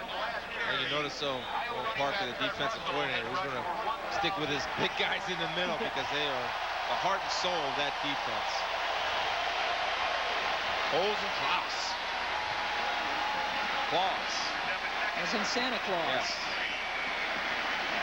Delivering for this team, and as you mentioned, Chris, he's only a junior. Jared will be back next year. Jenkins going down quickly. Abdul Hodge, Matt Roth surrounding him.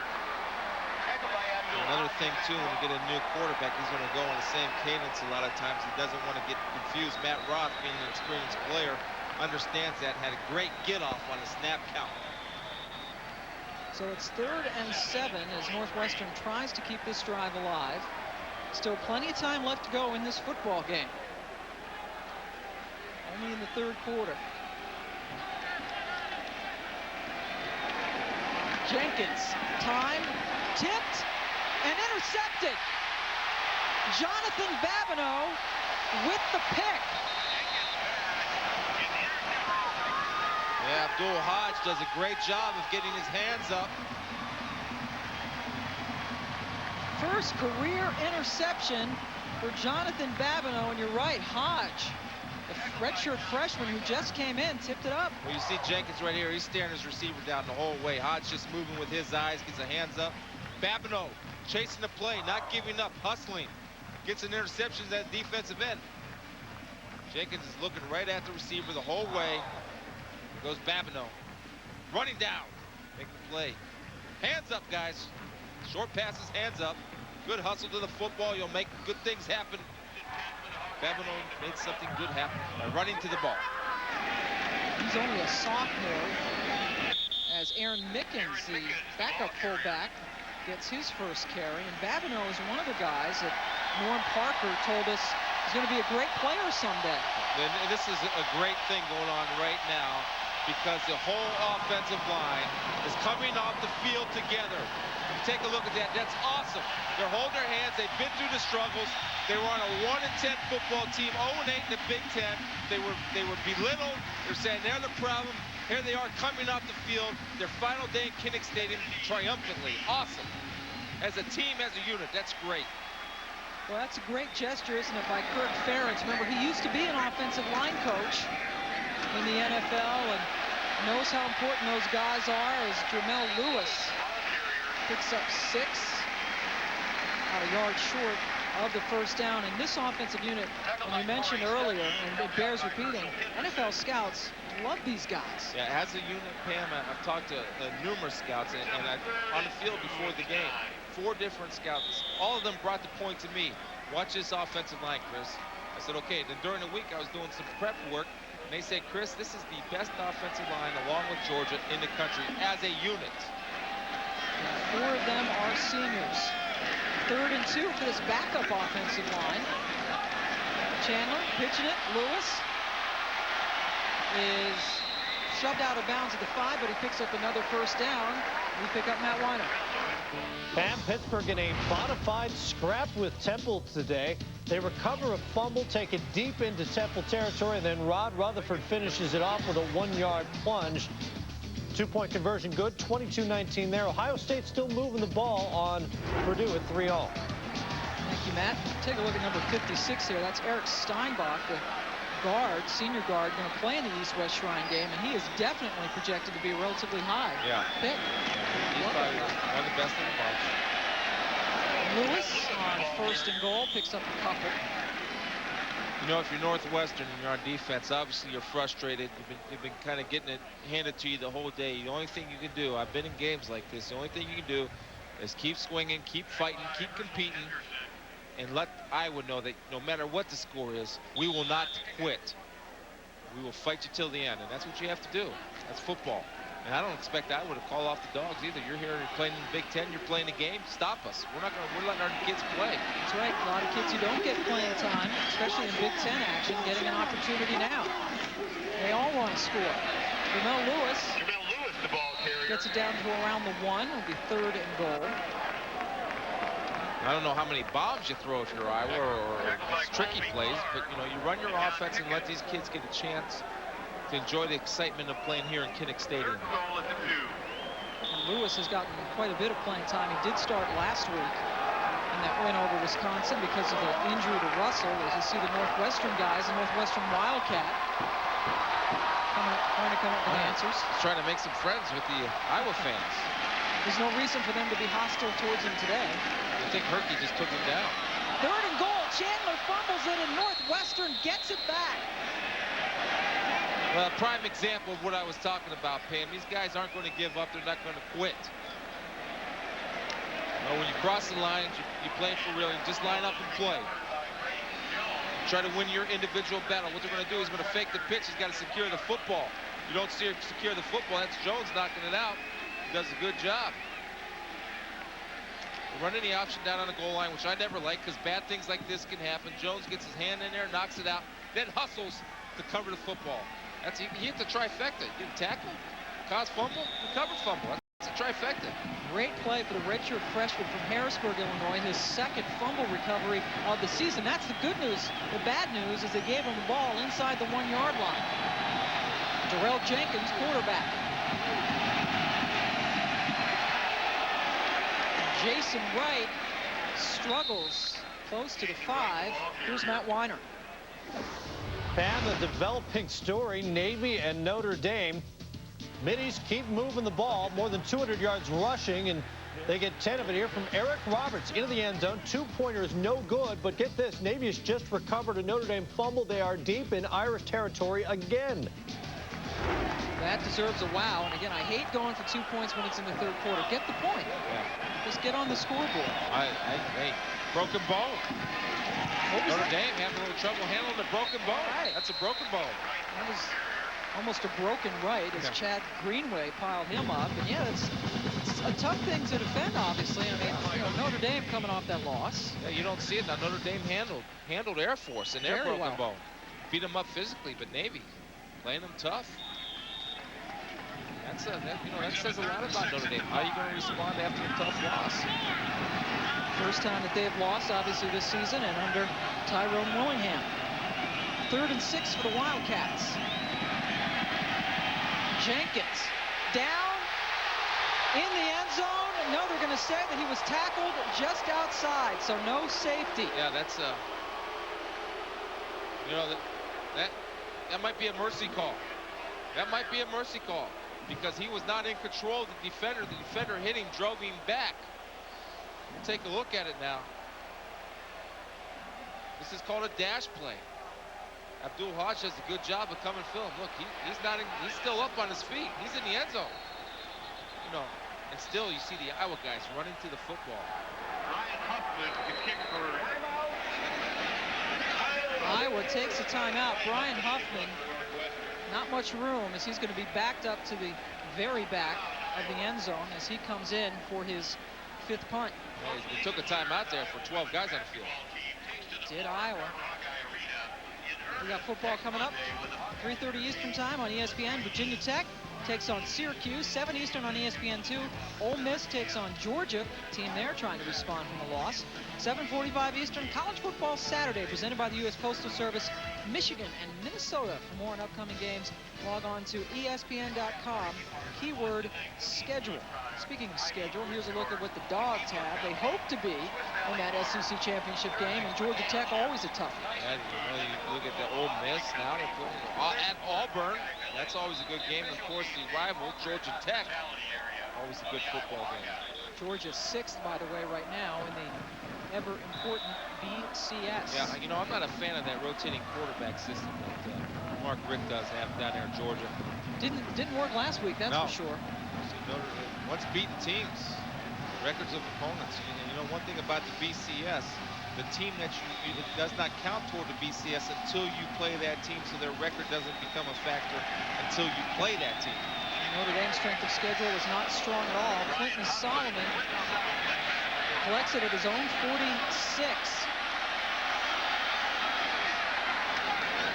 He is tackled down around the 33-yard line. 45-yard punt under duress for Huffman and a 13-yard return for Solomon, a true freshman from Fort Worth, Texas.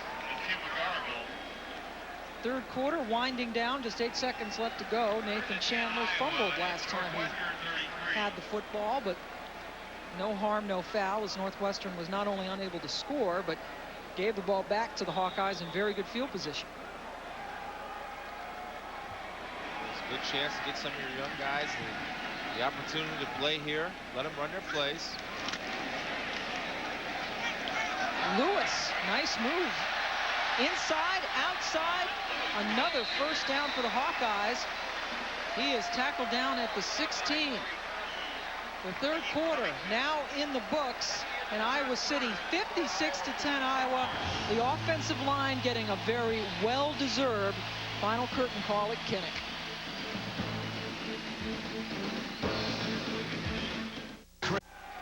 Iowa well on its way towards its first 8-game winning streak since the 84-85 seasons, a streak that spanned those 2 years. As Herky goes up into the stands. And Jamel Lewis goes nowhere, taken down. And Matt Weiner has more in that Ohio State game. Matt. Yes, I do. You heard the cheer. Purdue up on Ohio State 6-3. Meanwhile, Boston College and West Virginia and Mountaineers starting to put it on the Eagles. Phil Braxton with the reverse. Avon Coburn well over 100 yards in that one. It's 24-7 Mountaineers, and as we told you, another field goal for the Boilermakers. Kicking has been a problem, but they've got 2 of them today, and that's enough right now. 6-3. Yeah, Rich Rodriguez, what a job he's done at West Virginia and the Buckeyes, hey? Purdue, everybody knew that'd be a close game. We called it. Just a field goal separating them as Lewis reverses field and finds some space. Down to the 16. Let's go down to Rob Stone. Well, Pam, we're joined by a very well-known Iowa alumnus here in Iowa City, former tight end Marv Cook, an All-American in '88, and a couple Pro Bowls to your careers. Tell me a little bit about this team. You're in the area. You were at practice Thursday. You're very well informed with this team. How much do they impress you? Well, you know, I was around when Kirk Ferentz was here the first time, and then when he followed Maine, and I was in New England, so I followed him out there. And I mean, this is a great football team. He's done a great job of putting this team together, and I'm just glad I'm sitting in the stands and not lining up next to these guys right now. Hang with us 1 second after this play. Nathan Chandler. 3rd and 10. Blitz, retreats, finds Aaron Mickens, the fullback. And Mickens down close. He has a first down, Rob Stone. Well, you see your home team putting up the big points and Ohio State stumbling. Even though you're not playing anymore, that still has to be a special buzz as Iowa closes in on potential Rose Bowl. As a guy that grew up here in the shadows of Kinnick Stadium in West Branch, Iowa, and to be able to play here and to watch Iowa come back and have great success has just been a great treat. I will ask Chris, the '87 game in Columbus. I don't know if he remembers that or not, but he remembers it. He was telling me as I was walking up getting you. This team's had a lot of games like that. Purdue this year, 4th down with Dallas Clark. This is a great football team, and I just hope, you know, great things come the next 3-4 weeks for them. Marcus Schnoor, redshirt freshman from DeWitt, Iowa.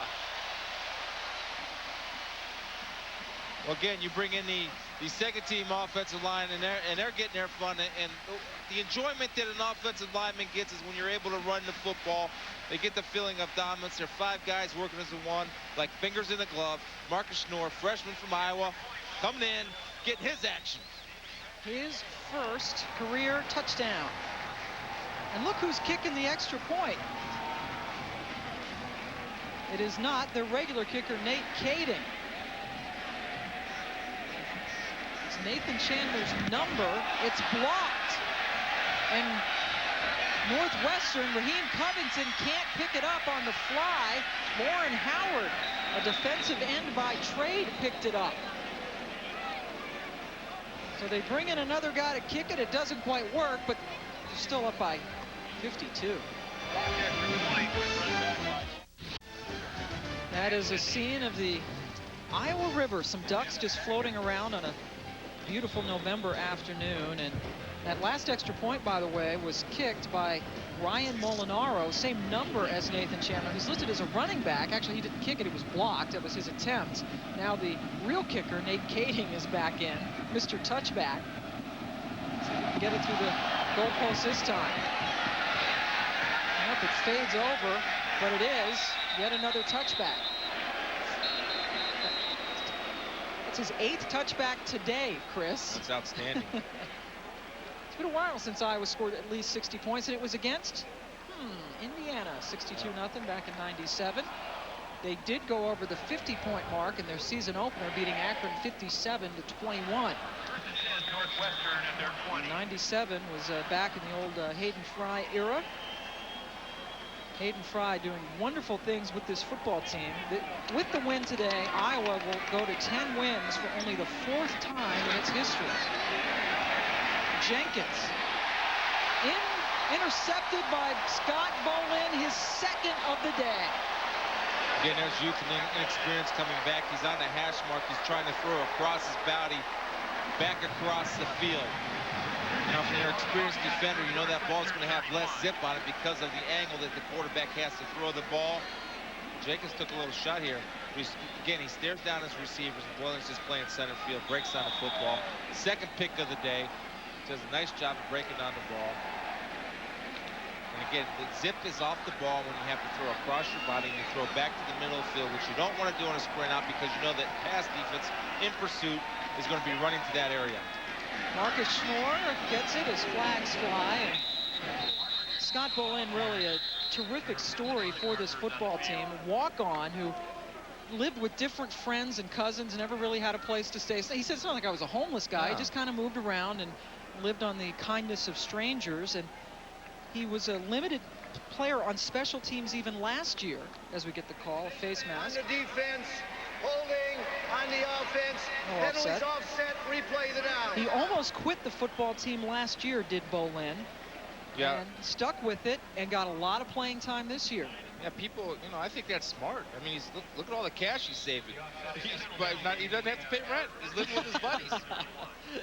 And a generous offer, because Kirk Ferentz, there was a group of players they were thinking about giving the scholarship to this summer.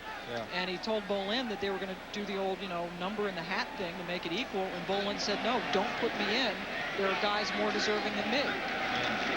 He only had one semester left. He said, give it to somebody younger, as Mickens gets stopped. And it's a testament to the walk-on tradition here at Iowa. And I talked to Kirk about that yesterday, and he said, Chris, it's a great tradition. We get a lot of kids from Iowa that are tweeners, but they come here, and why they come here is they know that they're going to get a fair shot to play. And it's evident. Look at Dallas Clark was a walk-on, a linebacker in high school. He's coming and making great things happen. Bob Sanders, for example, the only other school that recruited Bob Sanders was Ohio U. Bob's from Erie. He's had a terrific career. Bo Lynn, by the way, a senior from Dubuque, Iowa. Mickens stopped for a loss. See, I like to see that by Northwestern now. They're not hanging their heads. They know they got a ways to go, but they're going to battle. You got to battle. There's no other choice. There's no other alternative. And that's what he's looking for when he turns on the film. If he does turn on the film, a lot of times games like this, that film goes right from the projector into the trash. But if he does turn it on, he's going to hold his guys accountable to their effort. And with that loss, it's now 3rd and 20. Northwestern has next week off and then finishes the season at home against Illinois.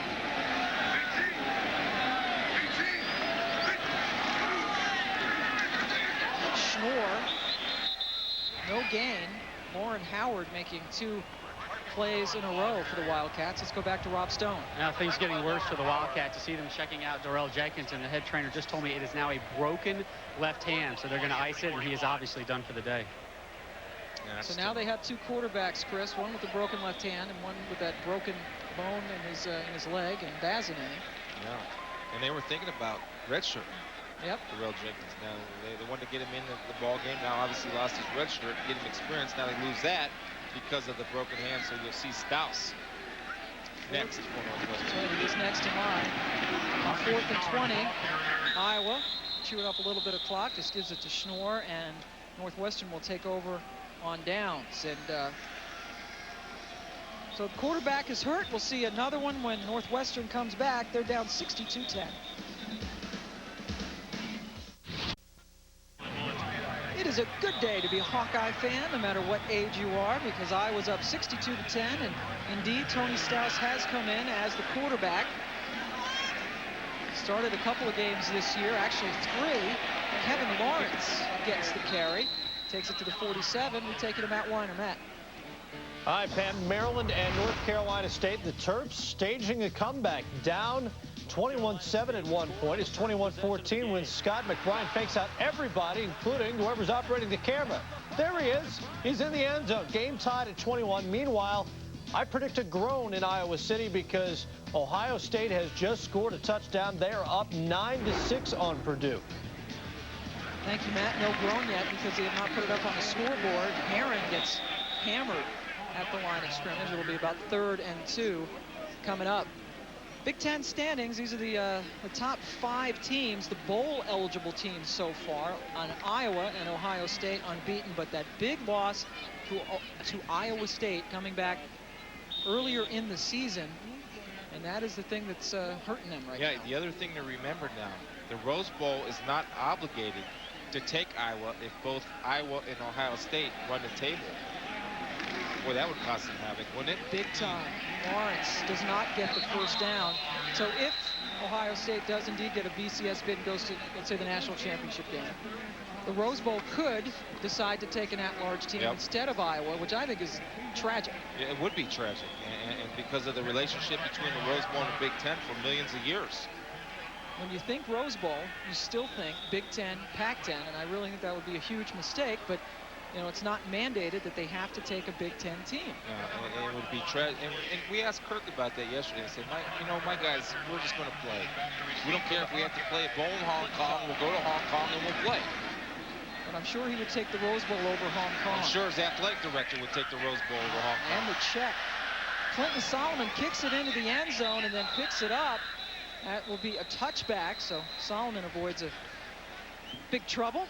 Iowa has the ball at the 20. When we come back, we are going to check out the flag first, however, before we take you to break.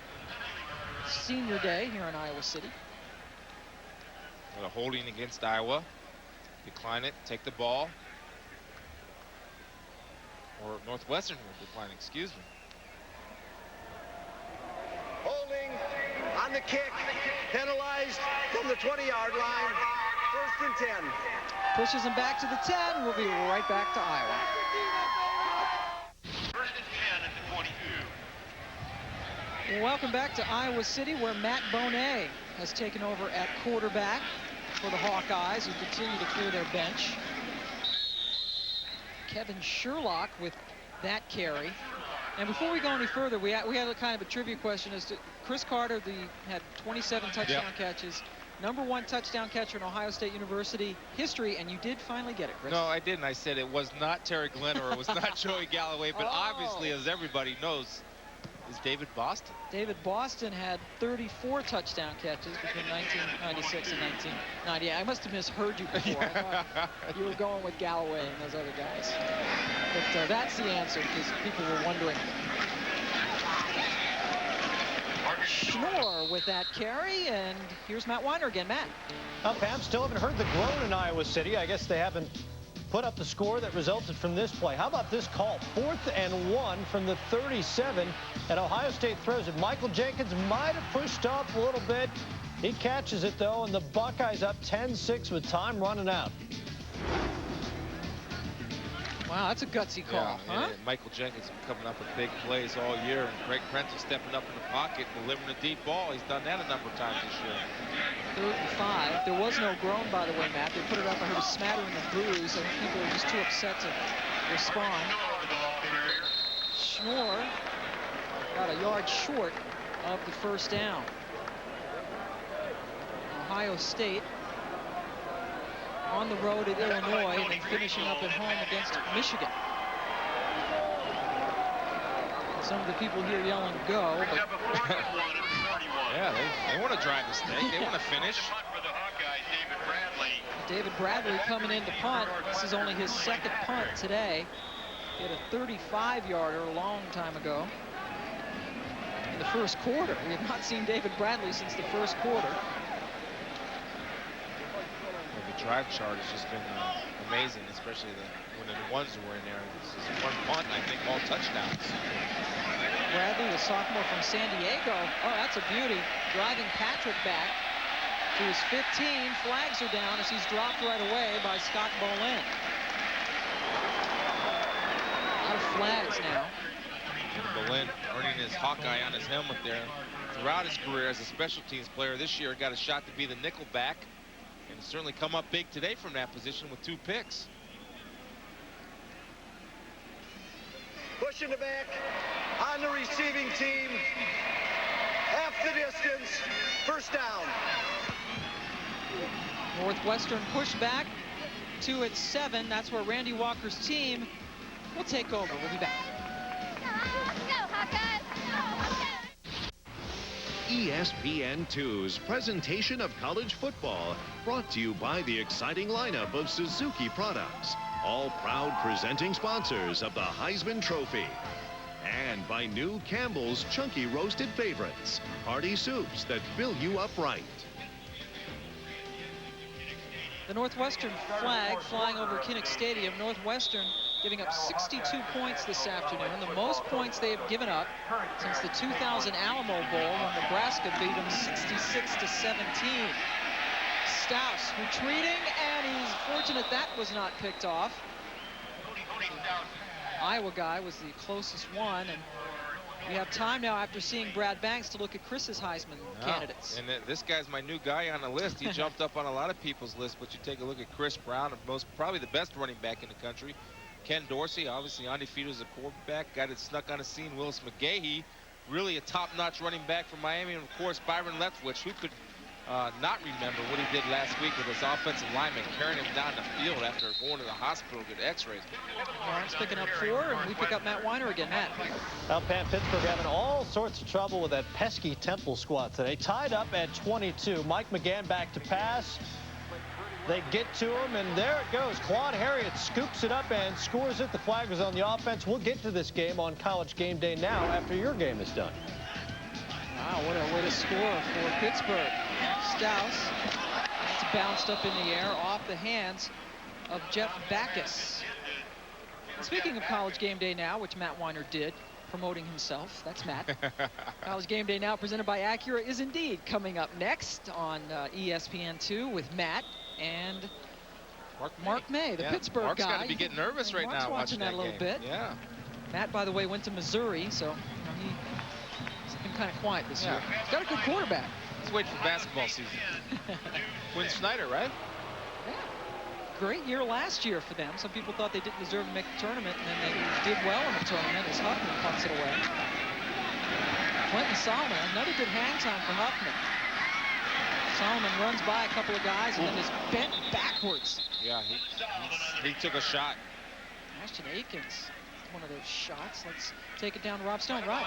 Well, Pam, what happens when you bring the psychology department and the interior decorators of Greater Iowa City, Iowa together? You get, of course, a pink visitors locker room. And it's been this way since the early 80s when legendary ex-coach Hayden Fry came up with the idea in an effort to give the opposition a calming effect. And Ferentz has no plans to redecorate. Now, Chris, I know you're big into the mauves and the yellows and the pastels of the world. So what was your initial reaction when you and your Buckeyes rolled on into the pink locker room? Well, actually, we heard all about it, and we kind of made it a big deal not to let it get to us.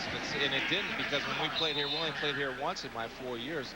We won a football game, but I think Northwestern, they kind of fell under the spell of the pastel, which I don't even know what a pastel is. The spell of the pastel. What is a pastel? But, you know, it's like kind of like soft Eastery colors, like pink and yellow. Like Easter egg colors? Yeah, kind of nice and soft and muted. Well, muted. Yeah, I get you. I understand. Now I got it. Now I know what pastels are. You never know what you're going to learn on a broadcast. But other teams, though, Chris, have let it get to them. A couple other teams came in and actually put paper up on the walls to try to get rid of that pastel-y look. I believe the legendary Bo Schembechler from Michigan brought his team. Butcher paper. 5 yards, still second down. Sent the boys in and said, cover that up. It is over in West Lafayette. Ohio State survives. Wow. So let's update the standings for you. Ohio State goes to 11-0 overall, 6-0 in the Big Ten. Iowa needs Ohio State to lose. They have 2 more shots. They got to finish out. Obviously, they got to win their next game. That's right, as Schnoor gets yet another carry. And again, Ohio State finishes out at Illinois, and then the home game against Michigan. Iowa, after today, takes on Minnesota next week on the road, and that's it. They've not had an off week since the season started. It'll be a nice test for them at Minnesota. A rivalry game. Brett Vazanet, what a tough cookie he is, a redshirt freshman. Playing on that leg and with the broken fibula, and they'll have him for 3 more years. What a treat that'll be to see him develop. Yep, you know, and if you're Northwestern, what you got to take heart is look that Iowa 3 years ago was last in the country in rushing defense. Now they're number 1 in the country in rushing defense. So Northwestern has to look, if Iowa can turn it around, we can turn it around and file this game away in their memory banks. That's what they need to do. And hopefully they'll get their shot next year to say, remember last year, you looked up with 62-10? Yep, and that's exactly what the Iowa guys have done. They're just seniors, and many of their juniors were on that 1-10 team in Ferentz's first season, and they go back that, and they use that as a point of reference. You know, hey, we were at this point not too long ago. Let's keep going. 4th and 7, David Bradley in to punt again. Kunle Patrick back on his 10-yard line. Letting the clock lead as much as they can. Finally snap it with 3 seconds left to go on the play clock. Patrick fielding it gamely at his 16, and he was stopped in his tracks by Abdul Hodge, who's had a great game off the bench for the redshirt freshman. Backup linebacker has a tip ball, caused an interception, also played well on special teams, a couple tackles, a nice job. Got him unofficially now, Chris, with 5 tackles, including that one, and he did cause the interception earlier in this second half. You know, another thing too, Pam, is what Kirk is building here. This state is in love with football. I mean, it's the wrestling capital of the world, and Steve Alford in basketball, but they thrive on football. And when you have recruits come in here and experience this type of win in this atmosphere, it's a powerful recruiting tool. Stouse completing that pass to Ronnie Foster. And that Iowa State game obviously is something that this team will not forget, because they led 24-7 in the third quarter, did Iowa, and went on to lose it 36-31. And that is the only blemish on their record. And could keep them out of the BCS Bowl. Kevin Lawrence turning the corner, picking up the first down and a whole lot more as he is eased out at the 41 by Adolphus Shelton. And Brad Banks, you mentioned a Heisman candidate, certainly. Literally a perfect day today, Chris. I mean, #1 in total offense in the Big Ten, #1 in quarterback efficiency in the Big Ten. And here's his numbers: 5 rushes, 54 yards, 2 TDs, 10 for 10 passing, 197 yards, 251 total yards offense. Just outstanding, like you said, perfect performance. Kevin Lawrence on first down, picks up about 4. Coming up at 3:30 Eastern time, it's the bottom of the hour on ESPN. #7 Virginia Tech takes on Syracuse at 7 Eastern on ESPN2. How will Georgia respond to a loss? They take on Ole Miss. 7:45 Eastern, college football Saturday presented by the U.S. Postal Service. Take a look at Michigan and Minnesota at 7:45 Eastern. ESPN.com keyword schedule to get you up to date on what's what and where is where. Brandon Horn unable to come up with that catch. And Banks, talk about a trip to Pasadena. That is a possibility, but certainly not set in stone. No. Banks today, Chris, with that 10 for 10. That is an Iowa school record. Obviously, even as Ohio State and Maryland guys, that's 100%. And Chuck Long previously had the record. He completed 87% of his passes against Indiana back in '84. So the best single game passing performance percentage-wise in Iowa history for Banks today. Backus picks up a first down. Banks and Chandler, by the way, a combined 12 for 12 for 100%. Yeah, again, just almost a perfect football game. And if you're a senior, it's certainly one that you want to go out on. Just the offense was outstanding. Special teams been great. Defense has been stout. Just it gets you momentum for next week now. And they believe in themselves, and they're a team that has talent and confidence. That's a dangerous combination, and they are for real. For any skeptics that might have been left out there, this Iowa football team is a very good, solid football team. 31 seconds left to go. Stouse, not known as a nimble runner, takes it out of bounds at the 34. On the other side here. It was like he and Lawrence were saying, no, you take it. No, I don't want it. You take it. And obviously a miscommunication, but Stouse didn't panic. Got at the sidelines, and unlike Bazinet, Stouse does know how to get out of bounds and take a slide. And he is a guy who started the season, Chris, as their starting quarterback, was replaced by Bazinet, got back in when Bazinet got hurt, and you have to wonder about his future as a quarterback, because now they're quarterback rich. Yeah, he's not going to be at Northwestern. Maybe, I don't know, but there's certainly talk of transfer from Stouse. Difficult to foresee it because Jenkins and Bazinet are both freshmen. Backus is pushed out of bounds around the 33-yard line by Tony Burrier from right here in Iowa City, a senior getting some playing time. And they're talking Heisman. Only one Iowa Hawkeye has ever won the Heisman, and that was the guy they named the stadium after. Niall Kinnick won it in 1939. Will Brad Banks be number 2? I think Brad's saying down there, I can't control it. And, Brad, you're right. You can't. But you keep playing like you are, young man. You're going to have a lot of say in it. And it's astounding again. First-year starter here at Iowa. Doing it all as a senior.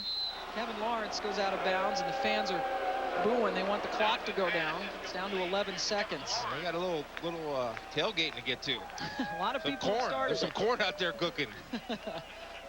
Tony liked that one, our stat guy. Does a great job. Tony Britt. Thomas is here. Thomas Bates, our spotter, doing a great job here in Iowa and all season long. And Iowa about to go down to its worst blowout loss. Camera guys do a great job. You saw how North Carolina State camera guys got mixed up. Not our guys. Our guys never get mixed up. They don't buy the fake. Stouse, Lawrence. He goes down, and the clock stops. Yeah, the clock stops. Because it's a first down as the fans run onto the field. Lawrence is down, and there were 2 seconds left. We'll see if the officials should just let it go. Yeah, just call it. Just let it go. I mean, look at all the people on the field. Let's see if they're going to play it by the rules or just let it go. Brad Banks, terrific game, young guy. He was perfect, threw for 3 touchdowns, scored 2 others. Iowa wins it 62-10. Coming up next, College Game Day now presented by Acura. This has been a presentation of ESPN, the worldwide leader in sports. For more, log on to ESPN.com. We'll see you from Iowa City. And welcome back to our college football studios. College Game Day now presented by Acura with Mark May. I'm Matt Weiner, and Iowa puts up 62 points on Northwestern. They scored in their very first possession a touchdown, and they just kept on scoring, and the Hawkeyes look better and better each week. Unfortunately for Iowa, their destiny is not completely in their hands because Ohio State needs to lose. He says there's something